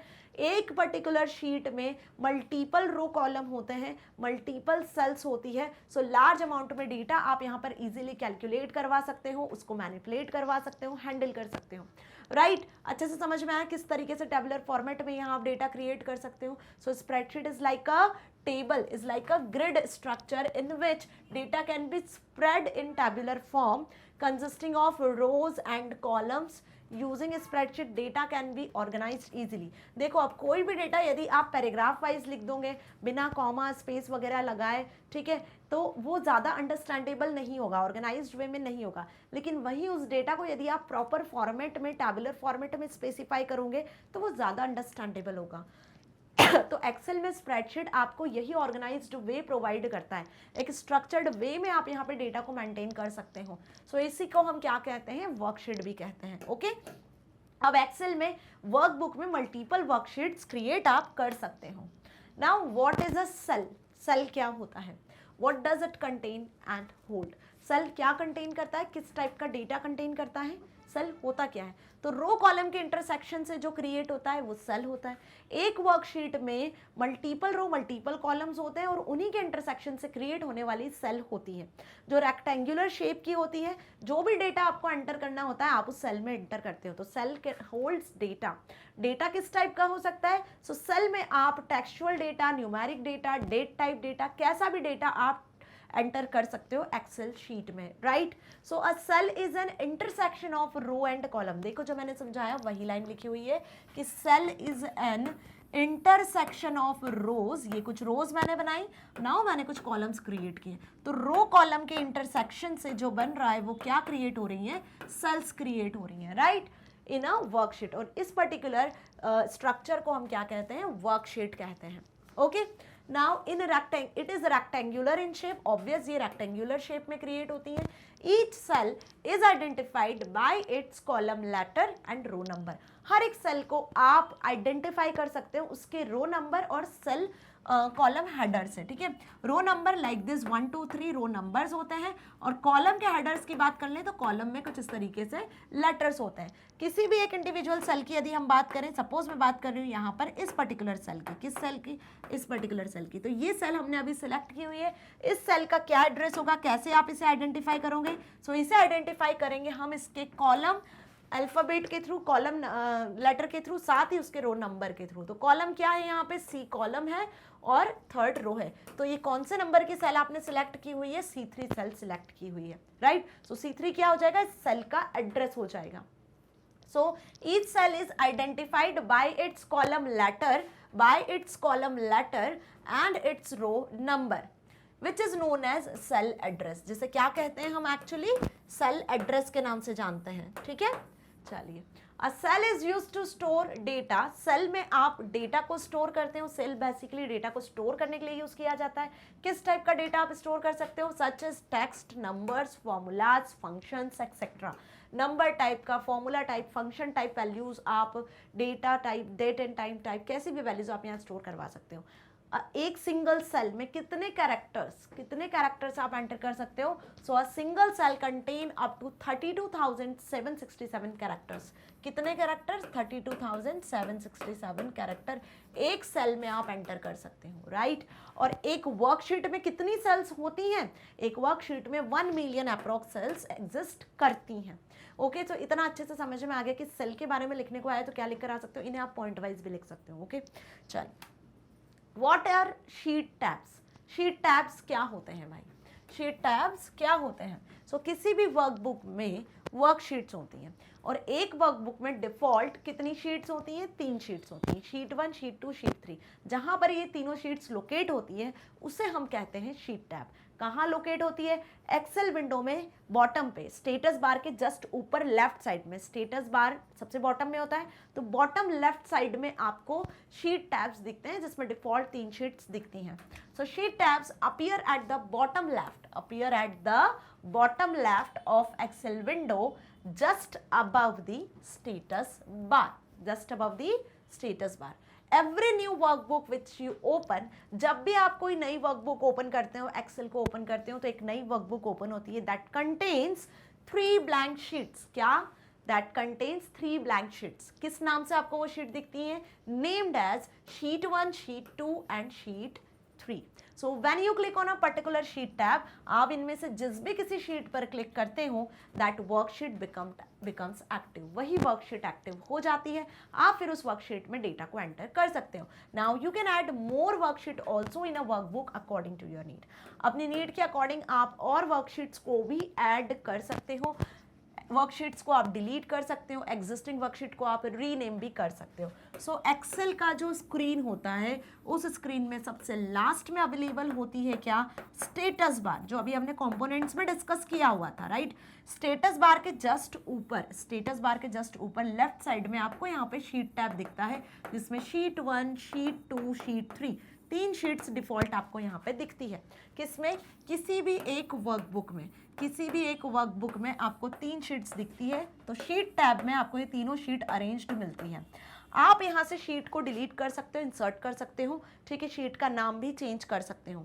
कैसे करना है आपको, ये कुछ नहीं, यहाँ पे आपको राइट क्लिक कर देना है। क्या करना है, जिस भी शीट को आपको एक्टिव करना है, जिसमें चेंजेस करना है, उस पर राइट क्लिक करना। राइट क्लिक करोगे तो आपको एक ड्रॉप डाउन मेन्यू दिखेगा, यहाँ से आपको शीट को इंसर्ट करना है, नई शीट को सपोज शीट 4 इंसर्ट करनी है, तो यहाँ पे शीट 4 इंसर्ट हो जाएगी, ठीक है। या फिर शीट को डिलीट करना है, तो जिस भी शीट को सिलेक्ट किया होगा, जिस पर राइट क्लिक किया होगा, वो शीट डिलीट हो जाएगी। शीट का नाम चेंज करना है तो आप रीनेम कर सकते हो, जैसे रीनेम पे क्लिक करोगे तो कर्सर पॉइंटर यहाँ ब्लिंक होता हुआ दिखेगा, आप शीट का नाम अपने अकॉर्डिंग टाइप करके बदल सकते हो। आई बात समझ में, शीट टैब क्या होता है। शीट टैब में डिफॉल्ट कितनी शीट दिखती है, 3 दिखती है, बस ये ध्यान रख लेना, it is most important. Okay, now explain the term formulas in MS Excel. MS Excel में फॉर्मूलाज का क्या मतलब होता है, ठीक है। फॉर्मूलाज क्या होते हैं भाई, तो फॉर्मूलाज इक्वेशंस होती हैं, एक्सप्रेशंस होते हैं, जिनमें आप कुछ अरिथमेटिक ऑपरेटर्स का यूज़ करते हो, सेल एड्रेसेस का, कुछ न्यूमेरिक डेटा का आप यूज़ कर सकते हो, पैरेंथेसिस का यूज़ कर सकते हो, और जितने भी ऑपरेटर्स आप यूज़ करते हो, सेल रेंजेस आप यूज़ करते हो, उन ऑपरेटर्स की एक प्रेसिडेंस होती है, जिसके अकॉर्डिंग वो इक्वेशन, वो पर्टिकुलर फॉर्मूला एग्जीक्यूट होता है, ठीक है। सो एक्सेल में जब आपको कोई लार्ज या कॉम्प्लेक्स कैलकुलेशन करवाना होता है, तो आप कैलकुलेटर लेकर कैलकुलेशन करने नहीं बैठते हो, क्योंकि एक्सेल सॉफ्टवेयर बना ही कैलकुलेशन के लिए है। ऑटोमेटिकली यहाँ कैलकुलेशन होते हैं, जस्ट आपको फॉर्मूला अप्लाई करना होता है या फंक्शंस का यूज करना होता है। समझ में आ रही है बात। So formulas are use to perform calculations. Formulas किसके लिए यूज किए जाते हैं, कैलकुलेशन परफॉर्म करने के लिए यूज किए जाते हैं, जैसे एडिशन, सब्ट्रैक्शन, मल्टीप्लिकेशन, डिवीजन। यदि आपको किसी सेल ऑफ डेटा को ऐड करवाना है, सब्ट्रैक्ट करवाना है, डिवाइड करवाना है, मल्टीप्लाई करवाना है, ऐसे कुछ कैलकुलेशंस करवाने हैं, सो इसके लिए हम सिंपल फॉर्मूलाज यहाँ पे यूज कर सकते हैं। अब formulas is an expression. Formulas expressions होते हैं, बेसिकली इक्वेशंस होते हैं, दैट कैन इंक्लूड, जिसमें आप सेल एड्रेसेस को स्पेसिफाई करते हो। अब सेल एड्रेस में परेशानी नहीं है, A1, A2, B1, CG, E8, G4, ये सेल एड्रेसेस होते हैं। या फिर आप सेल रेंजेस को भी स्पेसिफाई कर सकते हो, नंबर्स को स्पेसिफाई कर सकते हो, arithmetic operators that is plus, minus, into, division, और पैरेंथेसिस। पैरेंथेसिस मतलब इस तरीके से brackets, opening and closing brackets, इनका भी आप यूज कर सकते हो। Formulas must begin with equal symbol. सबसे मोस्ट इंपॉर्टेंट लाइन, कोई भी फॉर्मूला जब आप अप्लाई करते हो तो उसके पहले आपको इक्वल सिंबल लगाना कंपलसरी होता है, that is followed by cell references and operators. Okay, तो फॉर्मूलाज के बारे में आराम से लिखकर आ सकते हो। ज़्यादा मार्क्स में पूछा जाए तो एक एग्जाम्पल भी लिखकर आ जाना आसानी से। कैसे एग्जाम्पल लिखकर आओगे, बाकायदा एक सेल क्रिएट करना, इस सेल में आपको क्या बताना होगा, इस सेल में आपने कुछ डेटा वैल्यूज एंटर कर देनी है। सपोज यहाँ आपने 10, 20 एंटर किया हुआ है, और इस सेल में आप फॉर्मूला अप्लाई करने वाले हो, ठीक है। ये आपके सेल के नेम हो गए भाई, 1, 2, 3 रो कॉलम के नाम हो गए। सो आप यहाँ पे A3 सेल पे फॉर्मूला अप्लाई करने वाले हो, A1, A2 सेल का यूज करोगे। सो इक्वल साइन आपने लगाना है, और इक्वल साइन लगा के आपने फॉर्मूला लिखा A1 प्लस A2, राइट। तो A1 प्लस A2 जैसे ही फॉर्मूला लिखा, एंटर प्रेस करोगे। एंटर प्रेस करोगे तो इस पर्टिकुलर फॉर्मूले की प्लेस पर आपको आंसर क्या दिखेगा, यहाँ पर इस पर्टिकुलर फॉर्मूले की प्लेस पर यहाँ आपको आंसर दिखेगा 30, और ये जो फॉर्मूला है ये यहाँ से हट जाएगा, आंसर आपको डिस्प्ले होगा। फॉर्मूला कहाँ दिखेगा आपको, फॉर्मूला यहाँ फॉर्मूला बार पे दिखेगा। कहाँ दिखेगा, फॉर्मूला बार पे, राइट, जहाँ करंट एक्टिव सेल शो होती है। सो इतना अच्छे से समझ में आ गया कि फॉर्मूला बार पे फॉर्मूला कैसे अप्लाई करना है, पैरेंथेसिस का कैसे यूज करना है। सो कोई भी फॉर्मूला जब आप अप्लाई करते हो, सपोज आपने कुछ इस तरीके से फॉर्मूला अप्लाई किया, A1 plus A2 into A3, right, divide by GC4, ऐसा कुछ आपने लिखा हुआ है, तो यहाँ पे आप पैरेंथेसिस का भी यूज कर सकते हो। सो पैरेंथेसिस की मदद से क्या होगा, पहले मल्टीप्लाई होगा, मल्टीप्लाई होने के बाद फिर प्लस होगा, पहली प्रेसिडेंस इसकी, दूसरी प्रेसिडेंस इसकी। क्यों, क्योंकि सबसे पहली प्रेसिडेंस ब्रैकेट की होती है, तो पहली प्रेसिडेंस ब्रैकेट की, दूसरी स्टार की, तीसरी प्लस की, देन उसके बाद आपका जो कैलकुलेशन होगा वो डिवीजन होगा। सो प्रेसिडेंस के अकॉर्डिंग यहाँ पर कैलकुलेशंस होती है, ये ध्यान रखना है। प्रेसिडेंस सबसे पहली होती है पैरेंथेसिस की, फिर उसके बाद में प्रेसिडेंस आती है आपके एक्सपोनेंशिएशन की, फिर डिवीजन की, फिर मल्टीप्लाई डिवीजन की, है ना, किसकी आती है, मल्टीप्लाई और डिवीजन की प्रेसिडेंस आती है, देन प्लस और माइनस की, इसके अकॉर्डिंग आपकी प्रेसिडेंस चलती है, ये हाईएस्ट प्रेसिडेंस होती है। ओके, समझ में आ गया। ये सब चीज़ हमने डिटेल में डिस्कस की हुई है। सो एक एग्जांपल आप यहाँ पे आसानी से लिखकर आ सकते हो फॉर्मूलाज को समझाने के लिए, that formula include cell addresses, numbers, arithmetic operators, parenthesis, and start with the equal symbol. Equal symbol से स्टार्ट किए बिना फॉर्मूला अप्लाई नहीं करना है। Fifth question, what is the difference between basic formulas and compound formulas. Basic formulas और compound formulas में क्या difference है ये आपको बताना है, जो अभी हमने ट्रू फॉल्स में डिस्कस किया। मैंने वहीं आपको समझाया कि बेसिक फॉर्मूला क्या होता है, कंपाउंड फॉर्मूला क्या होता है। सो बेसिक फॉर्मूलाज वो फॉर्मूलाज होते हैं जिसमें आप एक सिंगल ऑपरेटर का यूज करते हो, एक ही ऑपरेटर का यूज करते हो, चाहे फिर वो प्लस हो, माइनस हो, इनटू हो या डिवीजन हो, वो बेसिक फॉर्मूला होगा। वहीं कंपाउंड फॉर्मूलाज क्या होते हैं, कंपाउंड फॉर्मूलाज वो फॉर्मूलाज होते हैं जिसमें आप एक से ज्यादा मोर देन वन ऑपरेटर्स का यूज करते हो, है ना। फिर उस एक पर्टिकुलर फॉर्मूला में आप इनटू और डिवाइड का यूज कर रहे हो, प्लस माइनस का यूज कर रहे हो, प्लस डिवाइड का यूज कर रहे हो, राइट। आई बात समझ में अच्छे से, वो कंपाउंड फॉर्मूलाज होते हैं। So basic formulas involve only one operator. Basic formulas में सिर्फ और सिर्फ आप एक ही ऑपरेटर को यूज करते हो। For example, if you want to calculate the sum of range of cells, we will use only the plus operator. आपको किसी रेंज ऑफ वैल्यूज को प्लस करवाना है, ऐड करवाना है, तो आप जो फॉर्मूला अप्लाई करोगे उसमें आप सिर्फ और सिर्फ प्लस ऑपरेटर का ही यूज करोगे। जैसे सपोज अभी मैंने एग्जांपल दिया a1 प्लस a2, तो आपने यहाँ पे एक ही ऑपरेटर का यूज किया, तो ये बेसिक फॉर्मूला, राइट, जिसमें हम एक ही ऑपरेटर को इन्वॉल्व कर रहे हैं।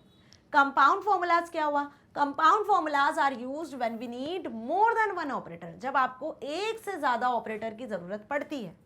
जैसे for example, well calculating simple interest, जब आपको सिंपल इंटरेस्ट कैलकुलेट करना होता है तो आपको अच्छे से पता है कि सिंपल इंटरेस्ट में आपको प्रिंसिपल, रेट, टाइम तीनों की जरूरत होती है, तीनों मल्टीप्लाई होते हैं, फिर जो आंसर आता है उसको आप डिवाइड कर देते हो 100 से, तो मल्टीप्लाई भी हो रहा है, डिवाइड भी हो रहा है, दो ऑपरेटर यहाँ इन्वॉल्व हो रहे हैं। सो एक से ज्यादा ऑपरेटर जब इन्वॉल्व होते हैं तो उस टाइप के फॉर्मूला को आप क्या कहते हो, compound formula. So while calculating the simple interest, we use the formula P into R into T divided by 100, since more than one operator is involved here, so it is called compound formula. Suppose आपने B1, B2, B3 cell में PRT की value enter की हुई है, तो आप यहाँ पे क्या फॉर्मूला अप्लाई करोगे, B1 into B2 into B3, इसमें आपने PRT लिखा हुआ है, पैरेंथेसिस लगाना, डिवाइड बाय 100 कर देना, ठीक है। तो यहाँ पे देखो इंटू और डिवाइड, दो ऑपरेटर यूज हो रहे हैं, मोर देन वन ऑपरेटर यूज हो रहे हैं। सो ये कौन से फॉर्मूले हो गए, कंपाउंड फॉर्मूला। सो अच्छे से क्लियर है। इसमें डिफरेंस भी आ सकता है, तो डिफरेंस आएगा तो आप इसे कैसे लिख कर आओगे, डिफरेंस आ सकता है क्या, डिफरेंस का ही क्वेश्चन हम डिस्कस कर रहे हैं ऑब्वियस, तो इसे आप कॉलम वाइज भी लिख कर आ सकते हो। इनका एग्जाम्पल और पर्टिकुलर डेफिनेशन 2 पॉइंट आराम से लिखना, 2 मार्क्स से ज़्यादा में नहीं पूछा जाएगा। ओके, सो कॉलम वाइज भी आप इसका आंसर लिख कर आ सकते हो। 6th question, what do you understand by terms rows header and column header. Row header और कॉलम हेडर क्या होता है, ऑब्वियस ये चीज मैंने आपको अभी बताई कि वर्कशीट में हर एक इंडिविजुअल सेल को, वर्कशीट में हर एक इंडिविजुअल सेल को हम उसके एड्रेस से पहचानते हैं, जिसमें रो और कॉलम के नंबर इन्वॉल्व होते हैं। तो हर एक सेल को आइडेंटिफाई करने के लिए, रिप्रेजेंट करने के लिए रो और कॉलम नंबर का यूज किया जाता है। तो रो का नंबर यूज करते हैं और कॉलम का लेटर यूज करते हैं। जैसे current active cell, first cell का एड्रेस क्या होता है, A1 होता है ना, A1, A कॉलम और 1 रो वाली सेल। सो यहाँ पे ABCD जो लेटर्स होते हैं वो कॉलम हेडर्स कहलाते हैं, 1 2 3 4 जो रो होती हैं वो रो नंबर्स कहलाती है, रो हेडर कहलाती है। सो बस उसी के बारे में क्वेश्चन आपसे पूछा है, देख लेते हैं क्या। Row header, each row in Excel is represented by a specific number which is present on the left hand side of a worksheet. This number is known as row header. Row header are numbered from 1 to 1,48,576. Okay, इसे आप इस तरीके से भी read कर सकते हो। Well ये 10 लाख होगा आपका, ठीक है, 10 लाख समथिंग कुछ 48,576 होगा, राइट। आ गई बात समझ में। सो अप्रोक्स इतनी रोज एग्जिस्ट करती हैं किसमें, एक वर्कशीट में, ठीक है। और ये रो के हेडर्स आपको कहाँ दिखते हैं, ये रो के हेडर्स आपको हर एक रो में, क्योंकि रो हॉरिजॉन्टली चलती हैं, तो जब रो हॉरिजॉन्टली मूव कर रही है तो लेफ्ट साइड में आपको रो नंबर्स इंडिकेट होते हुए शो होते हैं। वहीं बात कर ले हम कॉलम हेडर्स की। सो कॉलम हेडर्स, क्योंकि कॉलम्स वर्टिकली डिजाइन किए जाते हैं, वर्टिकली होते हैं, टेबल में एग्जिस्ट करते हैं, तो कॉलम को लेटर्स से इंडिकेट किया जाता है, ABCD, लाइक XFD, तो टोटल 16,384 कॉलम्स एग्जिस्ट करते हैं एक वर्कशीट में। So letter across the top border of a worksheet, worksheet के टॉप बॉर्डर पे जो लेटर्स आपको दिखते हैं दैट रिप्रेजेंट कॉलम हेडिंग्स, ये कॉलम हेडिंग्स को इंडिकेट करते हैं और ये रो हेडिंग्स को इंडिकेट करते हैं, ठीक है। सो कॉलम कहाँ से स्टार्ट होते हैं, ए से स्टार्ट होते हैं, जेड तक जाते हैं, फिर डबल ए से ए जेड तक, बी ए से बी जेड तक, इसी तरीके से एक्स ए से एक्स एफ डी तक आपकी वैल्यूज चलती हैं। Every worksheet in Excel contain 16,384 columns. Okay, आ गई बात समझ में। इसमें डिफरेंस भी आपसे पूछा जा सकता है, रो हेडर कॉलम हेडर में डिफरेंस लिखो, तो डिफरेंस भी आप लिख कर आ सकते हो। एक पर्टिकुलर वर्कशीट का आप डायग्राम भी ड्रॉ करके उसमें कॉलम रो हेडर बता कर आ सकते हो, यदि ज़्यादा मार्क्स में आपसे पूछा जाए तो। जितना डायग्रामेटिकली समझा के आओगे चीज़ें उतनी ज़्यादा अच्छे से समझ में आएगी, मार्क्स भी उतने ज़्यादा अच्छे से मिलेंगे, जैसे मैं आपको समझाती हूँ, राइट।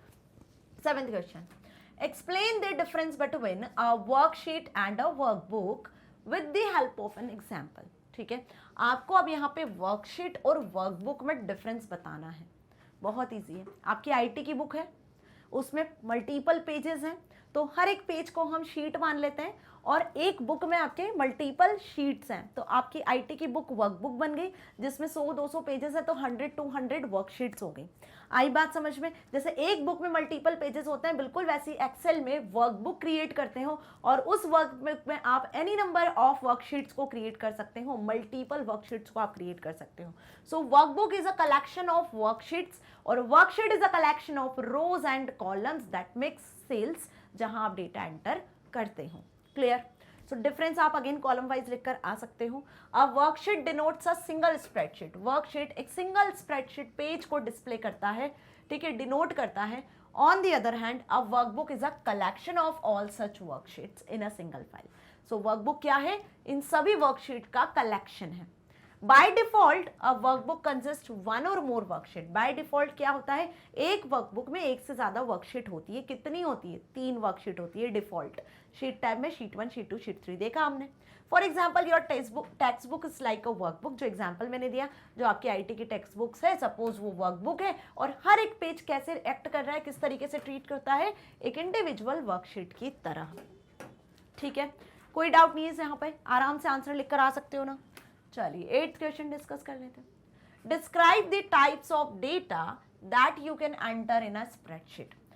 किस टाइप का डेटा आप स्प्रेडशीट में एंटर कर सकते हो। कुल मिला के वर्कशीट में डेटा एंटर करने के लिए हम सेल का यूज करते हैं, जो रो कॉलम इंटरसेक्शन से क्रिएट होती है। तो सेल में आप किस टाइप का डेटा एंटर कर सकते हो, क्वेश्चन इनडायरेक्टली यही पूछा है।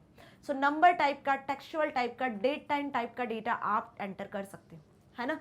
So we can enter 3 types of data in a spreadsheet such as number, text, formulas, है ना। formulas functions को भी तो input कर सकते हो ना, एंटर कर सकते हो, तो वो भी यहाँ पे एक टाइप का डेटा होता है। फंक्शन formulas भी देखा जिसमें सेल एड्रेसेस होते हैं, कुछ ऑपरेटर्स होते हैं, राइट। सो 3 टाइप का डेटा आप यहाँ सेल स्प्रेडशीट में एंटर कर सकते हो सेल्स में, नंबर, टेक्स्ट और फॉर्मूलाज। नंबर्स क्या होते हैं, तो नंबर्स में यहाँ पे सिर्फ डिजिट्स को इंक्लूड नहीं किया जाता है 0 to 9, बल्कि यहाँ कुछ स्पेशल सिंबल्स को भी नंबर्स में इंक्लूड किया जाता है। क्या, in Excel a number can contain the following characters, कौन कौन से, that is 0 1 2 3 4 5 6 7 8 9 plus minus into division modulus hash greater than less than divide parenthesis square brackets everything, ये सभी नंबर्स में इंक्लूड होते हैं। To enter a negative number, यदि negative number enter करना है तो आप यहाँ पर निगेटिव नंबर लिखने के लिए नंबर के पहले प्रीफिक्स में आप माइनस साइन यूज करो, या फिर आप पैरेंथेसिस में ब्रैकेट्स में नंबर को लिख सकते हो। जैसे फॉर एग्जांपल 6 7 8 9। क्या समझाया मैंने, नंबर टाइप का डेटा जो आप एंटर करते हो स्प्रेडशीट में सेल्स में, वो या तो 0 to 9 डिजिट्स हो सकते हैं या फिर कुछ स्पेशल सिंबल्स हो सकते हैं, कुछ इस तरीके से plus, minus, greater than, less than, divide, percentage, hash, dollar वगैरह। ठीक है, समझ में आया। इसके अलावा parenthesis, square brackets and all, ये सभी नंबर टाइप के डेटा में आते हैं। अब जब आप किसी सेल में निगेटिव नंबर एंटर करते हो, तो सपोज आपने लिखा -6 7 8 9, तो ये एक निगेटिव नंबर कैसे बता रहे हो आप, आपने इसके पहले माइनस साइन लगाया, मतलब ये एक निगेटिव नंबर है। या फिर आप ऐसे एंटर नहीं करते हो, तो जब भी आप किसी नंबर को ब्रैकेट में लिखते हो, पैरेंथेसिस में लिखते हो, तो then it will show as negative number. ये कैसे शो होगा कि ये एक नेगेटिव नंबर है, एक्सेल इसे कैसे रिकॉग्नाइज करेगा, एक नेगेटिव नंबर की तरह। तो कोई भी नंबर जब आप पैरेंथेसिस में लिखते हो तो नेगेटिव नंबर कहलाता है, या फिर आप उसके आगे माइनस साइन लगा के भी लिख सकते हो। ओके, इतना समझ में आया, कोई डाउट नहीं यहाँ तक। टेक्स्ट और लेबल, टेक्सचुअल टाइप डेटा भी आप एंटर कर सकते हो। Text entry is a combination of both numeric and non numeric data. Text आपका नंबर और अल्फाबेट दोनों को इंक्लूड करता है। न्यूमेरिक नॉन न्यूमेरिक डेटा दोनों स्पेस के साथ में यहाँ इंक्लूड होते हैं। मैंने लिखा 5, तो यहाँ पे ये क्या बन गया, एक नंबर है, ठीक है। लेकिन वही मैंने डबल इन्वर्टेड में 5 लिखा तो ये नंबर एक टेक्स्ट की तरह ट्रीट होगा, ये नंबर एक टेक्स्ट की तरह होगा, और यहाँ पे ये नंबर एक नंबर की तरह है। तो यहाँ पे आप टेक्स्ट में क्या इंक्लूड कर सकते हो, टेक्स्ट में आप न्यूमेरिक और नॉन न्यूमेरिक दोनों कैरेक्टर्स को इंक्लूड कर सकते हो, न्यूमेरिक और नॉन न्यूमेरिक। यदि आपने हेलो लिखा है तो ये आपके नॉन न्यूमेरिक कैरेक्टर्स है, और यहाँ आपने 5, 6 सपोज डबल इन्वर्टेड में लिखा तो ये नंबर होके भी टेक्स्ट बन जाएंगे क्योंकि डबल इन्वर्टेड में लिखे हैं। आई बात समझ में? सो टेक्स्ट एंट्री क्या होती है, combination of both numeric and non numeric data along with spaces, spaces भी काउंट होती हैं यहाँ। By default the text is left aligned in the cell. देखो ये चीज भी ध्यान रखना कि जब भी आप एक्सेल शीट में, जब भी आप एक्सेल शीट में कुछ नंबर एंटर करते हो, कुछ नंबर एंटर करते हो, सपोज मैंने कोई नंबर एंटर किए इस सेल में, तो वो नंबर कैसे अलाइन होता है, तब वो नंबर आपका अलाइन होता है कैसे, राइट अलाइन। तो नंबर टाइप का डेटा मैं यहाँ एंटर कर रही हूँ, तो आप देखो ये राइट अलाइनमेंट है ना। देखो किस तरीके से मैं आपको बताऊँ, लाइक दिस, ये राइट अलाइनमेंट है, ये सेंटर अलाइनमेंट है, और ये लेफ्ट अलाइनमेंट है ना। तो नंबर कैसे अलाइन होते दिख रहे हैं आपको, राइट अलाइन होते दिख रहे हैं। तो डिफॉल्ट नंबर की अलाइनमेंट लेफ्ट राइट होती है। वही बात कर लें हम किसकी, टेक्स्ट की, वही बात कर लें हम टेक्स्ट टाइप के डेटा की। तो जो भी टेक्स्ट आप एंटर करोगे, जो भी टेक्स्ट आप एंटर करोगे, सपोज मैंने यहाँ पे लिखा हेलो राम, ठीक है, हाउ आर यू, तो टेक्स्ट का जो अलाइनमेंट होता है वो कैसा होता है, टेक्स्ट का जो डिफॉल्ट अलाइनमेंट होता है, डिफॉल्ट अलाइनमेंट होता है वो लेफ्ट होता है। क्या होता है, लेफ्ट होता है। ध्यान रखना अच्छे से कि जब भी एक्सेल में आप कोई नंबर एंटर करते हो तो डिफॉल्ट वो राइट अलाइन होता है, लेकिन टेक्स्ट यदि आप एंटर करते हो तो वो डिफॉल्ट लेफ्ट अलाइन होता है। जैसे कि वर्ड में आपने देखा होगा डॉक्यूमेंट्स में कि जो भी आप लिखते हैं वो डिफॉल्ट लेफ्ट अलाइन होता है, पेज के लेफ्ट साइड से जैसे आप लिखना शुरू करते हो, बिल्कुल वैसे ही। फॉर्मूलाज, अब आप फॉर्मूलाज को भी तो एंटर कर सकते हो ना, ये भी हमने पढ़ा।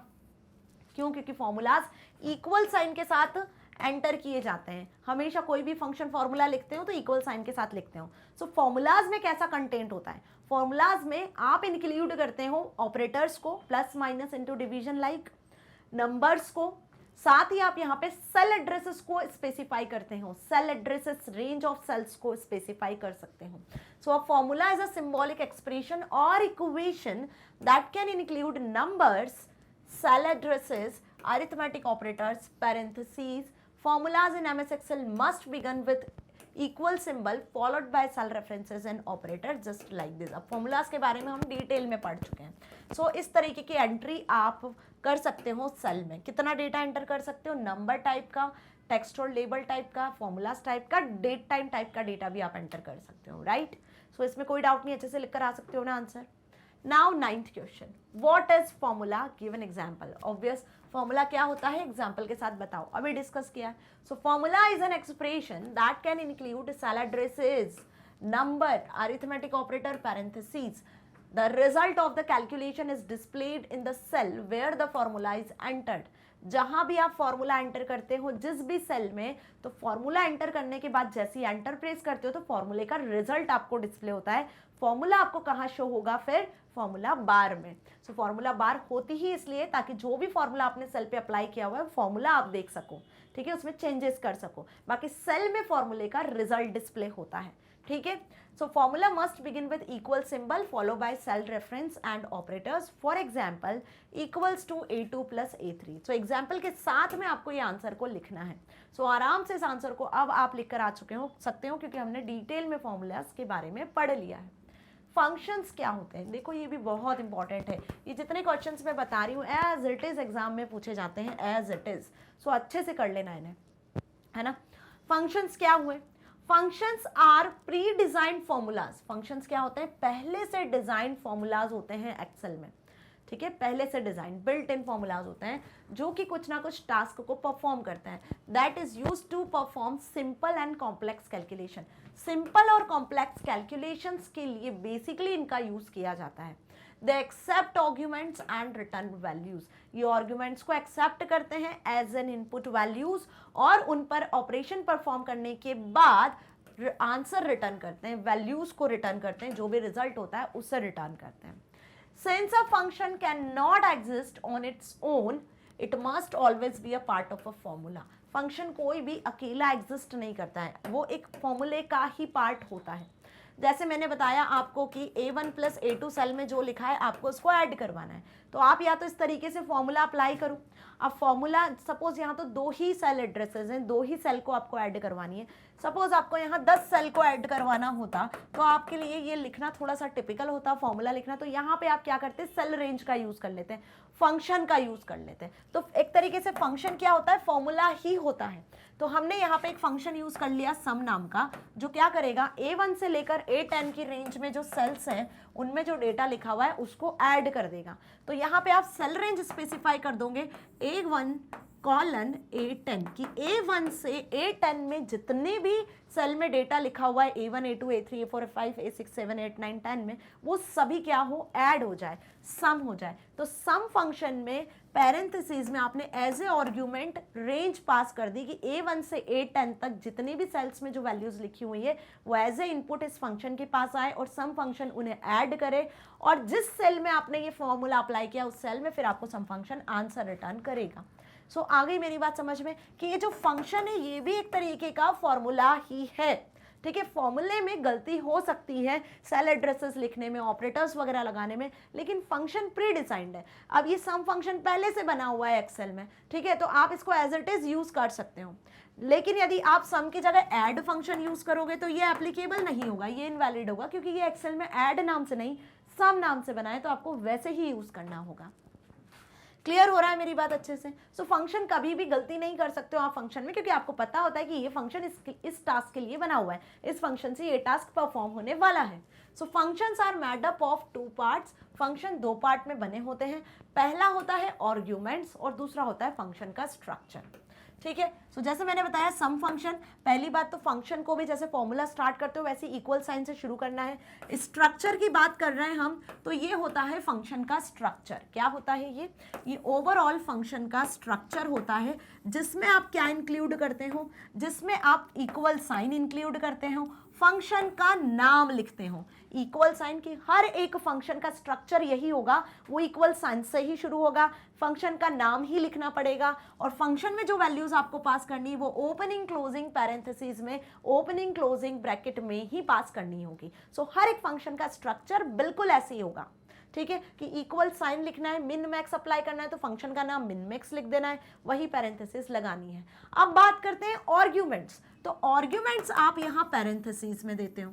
आर्ग्यूमेंट्स क्या होते हैं बेसिकली, तो आर्ग्यूमेंट्स बेसिकली आपकी इनपुट वैल्यूज होती हैं। क्या होती हैं? इनपुट वैल्यूज, जिन पर आप कैलकुलेशन परफॉर्म करते हो, जिन पर जो सम फंक्शन है वो ऑपरेट करता है, कैलकुलेशन परफॉर्म करता है। तो पैरेंथेसिस में ही आप यहाँ आर्ग्यूमेंट दे सकते हो। तो सम करवाना है आपको, जिन भी वैल्यूज का सम करवाना है तो वो आप ऐसे आर्ग्यूमेंट यहाँ पास कर सकते हो। एक से ज्यादा आर्ग्यूमेंट होते हैं तो कॉमा से सेपरेट करके लिखे जाते हैं। सपोज 10 20 30 इन तीनों वैल्यू का आपको सम करवाना है, तो 10 20 30 क्या हो गए? आर्ग्यूमेंट्स हो गए। 3 आर्ग्यूमेंट्स है जो हमने कॉमा से सेपरेट करके यहाँ स्पेसिफाई किए हुए हैं। सो अब सम फंक्शन का काम क्या होगा भाई?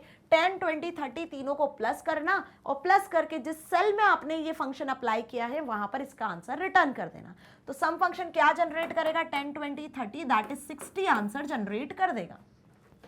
सो स्ट्रक्चर समझ में आ गया कि स्ट्रक्चर में आप इक्वल साइन लगाते हो, फंक्शन का नाम लिखते हो, पैरेंथेसिस लगाते हो, और आर्ग्यूमेंट वो इनपुट वैल्यूज होती है जिस पर फंक्शन कैलकुलेशन करता है, जिस पर फंक्शन ऑपरेट करता है। Okay, so arguments are input values to functions, whereas the structure of a function defines general syntax of a function, that is function name, equal sign, parentheses, etc. Okay, कोई doubt नहीं, यहाँ तक अच्छे से समझ में आ गई सारी बातें? चलिए आ गए अब हम D part, that is application based questions पर। किस पर? Application based questions. Theoretical questions यहाँ फिनिश हुए। एप्लीकेशन बेस्ड क्वेश्चंस क्या होते हैं बेसिकली? एप्लीकेशन बेस्ड क्वेश्चंस में आपको अब पता चलेगा कि कोई ऐसे क्वेश्चंस जो कंडीशन बेस्ड हो, जो एग्जाम्पल बेस्ड हो, प्रैक्टिकल ओरिएंटेड क्वेश्चन हो, ठीक है, उसको आपको ध्यान से पढ़ना है, कंडीशन समझनी है और उसी के बेसिस पर आपको आंसर करना है। ये जनरली आपसे लॉन्ग आंसर्स में पूछे जाते हैं। जो आपका क्वेश्चन पेपर होगा उसमें सबसे आखिरी में क्वेश्चन आपको मिलते हैं, ठीक है। सो पहला क्वेश्चन देख लेते हैं क्या लिखा है। Shagun has been asked by her teacher to find the mistakes in the following statements. Shagun ने अपने टीचर से पूछा कि इन स्टेटमेंट्स में क्या मिस्टेक है। Help her to identify the mistakes and correct them as well. आपको भी यहाँ पे मिस्टेक को आइडेंटिफाई करने में हेल्प करनी है शगुन की, और उन्हें करेक्ट भी करना है। यदि मिस्टेक आप आइडेंटिफाई कर लेते हो तो उसे करेक्ट कैसे करोगे? ओके, ऐसे कुछ क्वेश्चंस दिए रहेंगे। आ रही है बात समझ में? अब क्या स्टेटमेंट्स है, तो पहला स्टेटमेंट देखते हैं क्या लिखा है भाई। पहले स्टेटमेंट में फॉर्मूला अप्लाई किया हुआ है। कौन सा फॉर्मूला? सम, जिसमें आप क्या देख रहे हो?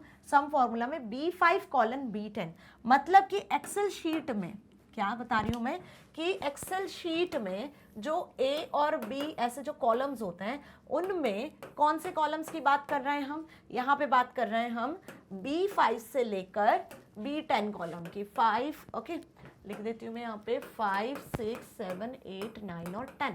हम इन कॉलम्स की बात कर रहे हैं, राइट, इस पर्टिकुलर फॉर्मूले के अकॉर्डिंग कि B5 से लेकर B5 से लेकर B10 में जो भी डेटा लिखा हुआ है सेल रेंज में उनका एडिशन कर दें, ठीक है। सो यहाँ पे क्या डेटा लिखा हुआ है? सपोज यहाँ डेटा लिखा हुआ है आपका 10, 20, 30, 40, 50 और 60।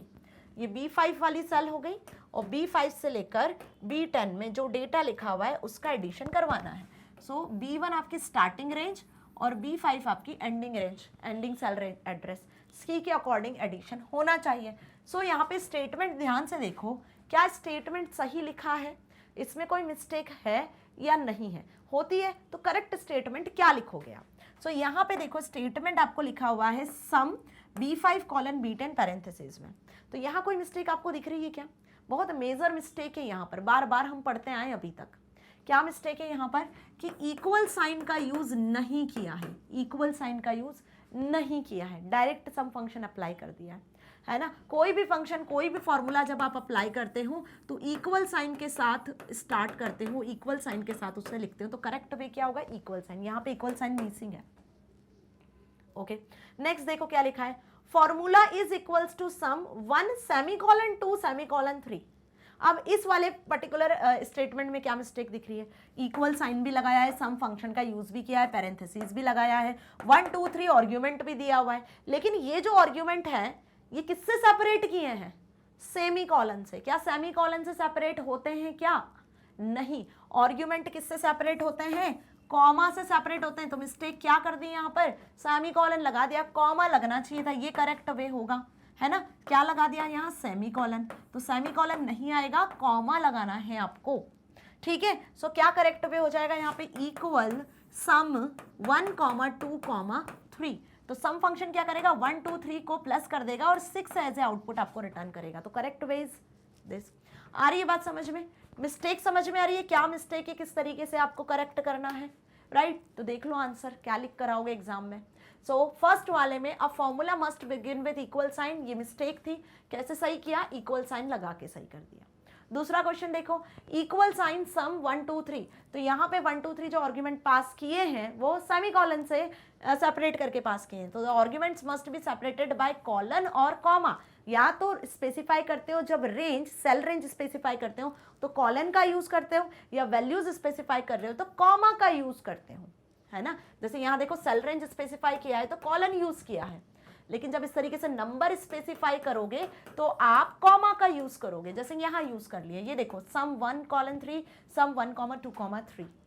Semicolon is not used here, okay, otherwise error generate होगी। तो क्या मिस्टेक्स थी और कैसे इसको करेक्ट करना है। सो जनरली इस तरीके से आपको एप्लीकेशन बेस्ड क्वेश्चन एग्जाम में पूछे जा सकते हैं। आई बात समझ में? Next, answer the following question. ये भी आपकी बुक में दिए हुए, जस्ट इसके बाद वाले पार्ट में फर्स्ट दिया हुआ है question, list the types of data that you can enter in spreadsheet. Spreadsheet में आप कितने टाइप का डेटा एंटर कर सकते हो। सो अगेन अभी हम इसे डिस्कस कर चुके हैं, वो डिटेल क्वेश्चन में हमने डिस्कस किया था, डिटेल में लॉन्ग आंसर में पूछेंगे तो आपको इसे एलैबोरेट करके आना है, आंसर को इसकी डिटेल लिख कर आना है। अदरवाइज आपसे ये सिर्फ टाइप्स के बारे में पूछा जाए 2 नंबर में तो आपको यही आंसर लिख कर आना है। There are 3 types of data found in spreadsheet, number, formulas and labels. Okay, next question, What is compound formula? Give an example. अब कंपाउंड फॉर्मूला भी पढ़ चुके हैं हम कि कंपाउंड फॉर्मूला जिसमें एक से ज्यादा ऑपरेटर्स का आप यूज करते हो। So compound formula is used when we needed more than one operator. For example, when we calculate simple interest, we use the formula P into R into T divided by 100. Since more than one operator is involved in the above formula, it is called compound formula. तो अभी हमने जो question देखा था compound फॉर्मूले का, वो difference के अकॉर्डिंग देखा था, difference between basic and compound formula. और अब जो क्वेश्चन देख रहे हैं वो हम इंडिविजुअली भी आपसे ये क्वेश्चन पूछा जा सकता है, इसीलिए मैंने यहाँ दोबारा रिपीट किया है. आई बात समझ में कि इंडिविजुअल क्वेश्चन भी बन सकता है. Distinguish between formulas and functions. देखो थर्ड क्वेश्चन क्या पूछा है आपसे कि फॉर्मूला और फंक्शंस में क्या डिफरेंस है. ठीक है, सो ये क्वेश्चन भी इंपॉर्टेंट है एग्जाम पॉइंट ऑफ व्यू से. बेसिकली फॉर्मूला क्या होता है, इक्वेशन होता है, एक्सप्रेशन होता है जिसमें कुछ ऑपरेटर्स होते हैं, पैरेंथेसिस होता है, सेल एड्रेसेस वगैरह इन्वॉल्व होते हैं. So the formula is the statement used for calculation. A function is a code that is designed for calculation. देखो फॉर्मूला आप अपने अकॉर्डिंग अप्लाई कर सकते हो जो भी कैलकुलेशन आपको करनी है, बट यहाँ पे function pre defined, pre designed, पहले से बने बनाए कुछ कोड होते हैं जो स्पेसिफिक टास्क परफॉर्म करते हैं कैलकुलेशन के लिए. राइट, बात समझ में आ गई. अब फॉर्मूला में आप फंक्शंस को भी यूज कर सकते हो, बट फंक्शंस में कोई फॉर्मूला आप अप्लाई नहीं कर सकते हो, है ना. सो फॉर्मूलाज कुड बी सिंपल और complex and always starts with equal operator. Formula simple और कॉम्प्लेक्स दोनों टाइप के कैलकुलेशंस के लिए होता है और दोनों टाइप से आप फॉर्मूलाज क्रिएट कर सकते हो और इक्वल साइन के साथ ही स्टार्ट होता है. सिमिलरली फंक्शन भी फॉर्मूला के अंदर आप अप्लाई कर सकते हो और ये भी इक्वल साइन से ही स्टार्ट होता है. जैसे फॉर एग्जाम्पल हमने यूज किया था अभी A1 प्लस A2. भाई दो आप सेल एड्रेसेस को ऐड करवाना चाहते हो, उनकी जो वैल्यूज है प्लस लगा के यहाँ आप साथ में सम फंक्शन भी अप्लाई कर रहे हो. सम फंक्शन में B5 से लेकर B10 तक की जो वैल्यूज हैं, रेंज ऑफ सेल एड्रेसेस पे जो वैल्यूज है वो भी ऐड होना चाहिए. तो फॉर्मूला के साथ आप फंक्शन को यूज कर सकते हो. आई बात समझ में अच्छे से किस तरीके से. सो ये डिफरेंस भी आ सकता है, इसमें आप एग्जाम्पल भी ऐड करके आ सकते हो. राइट, कॉलम वाइज लिख सकते हो डिफरेंस को आराम से. Now explain the use of max and मिन फंक्शन. मैक्स और मिन फंक्शन का क्या मतलब होता है ये भी हम समझ चुके हैं.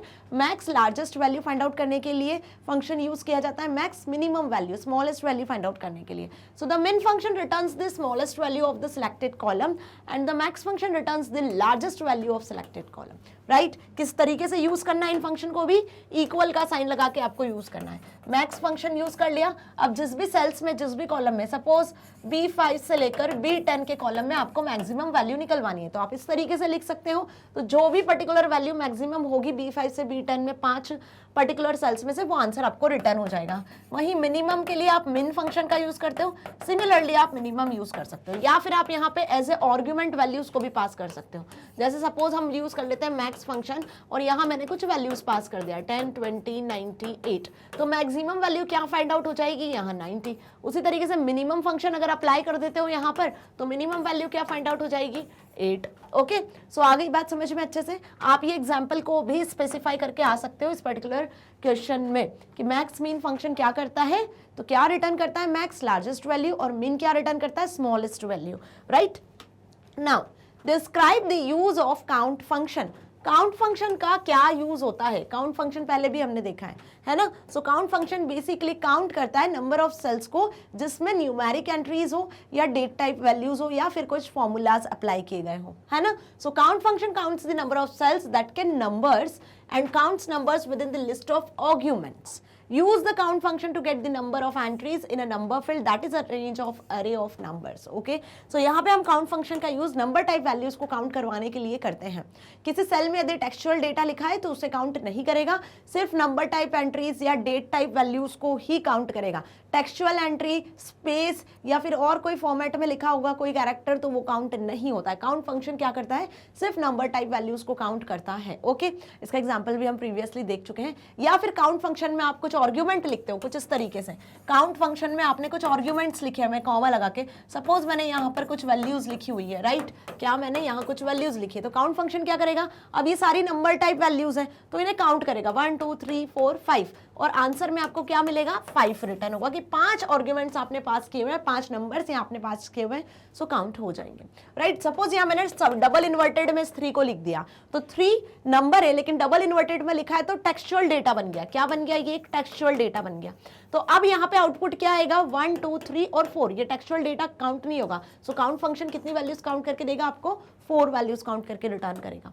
आ गई बात समझ में, इसका एग्जांपल भी आप इस क्वेश्चन में लिखकर आ सकते हो, बाय द वे यूज पूछा है, 2 मार्क का क्वेश्चन होगा तो आप आसानी से ये आंसर अब लिखकर आ सकते हो। सो डियर स्टूडेंट्स, यहाँ पे फिनिश हुआ है आपका असेसमेंट पार्ट, जिस चैप्टर में हमने 10 11 दोनों चैप्टर के क्वेश्चंस को देखा है, एमसीक्यूज देखे, ट्रू फॉल्स के बारे में जाना और साथ ही कुछ application and theoretical based question भी देखे।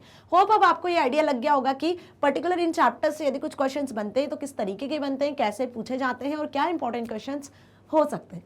मैग्नेट ब्रेन्स आपको प्रोवाइड करता है ना सिर्फ K-12 बल्कि CBSE Hindi English medium, NTSC olympiad, CUET, spoken English, UP Bihar board and other competitive exam की प्रिपरेशन भी 100% free with high quality education के साथ।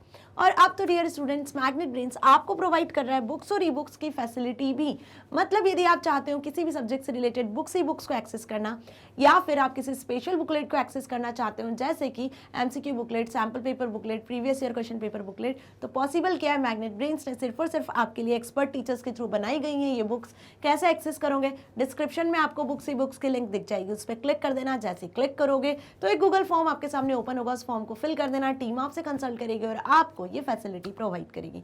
सो मिलेंगे नेक्स्ट वीडियो में, till then stay happy, thank you so much.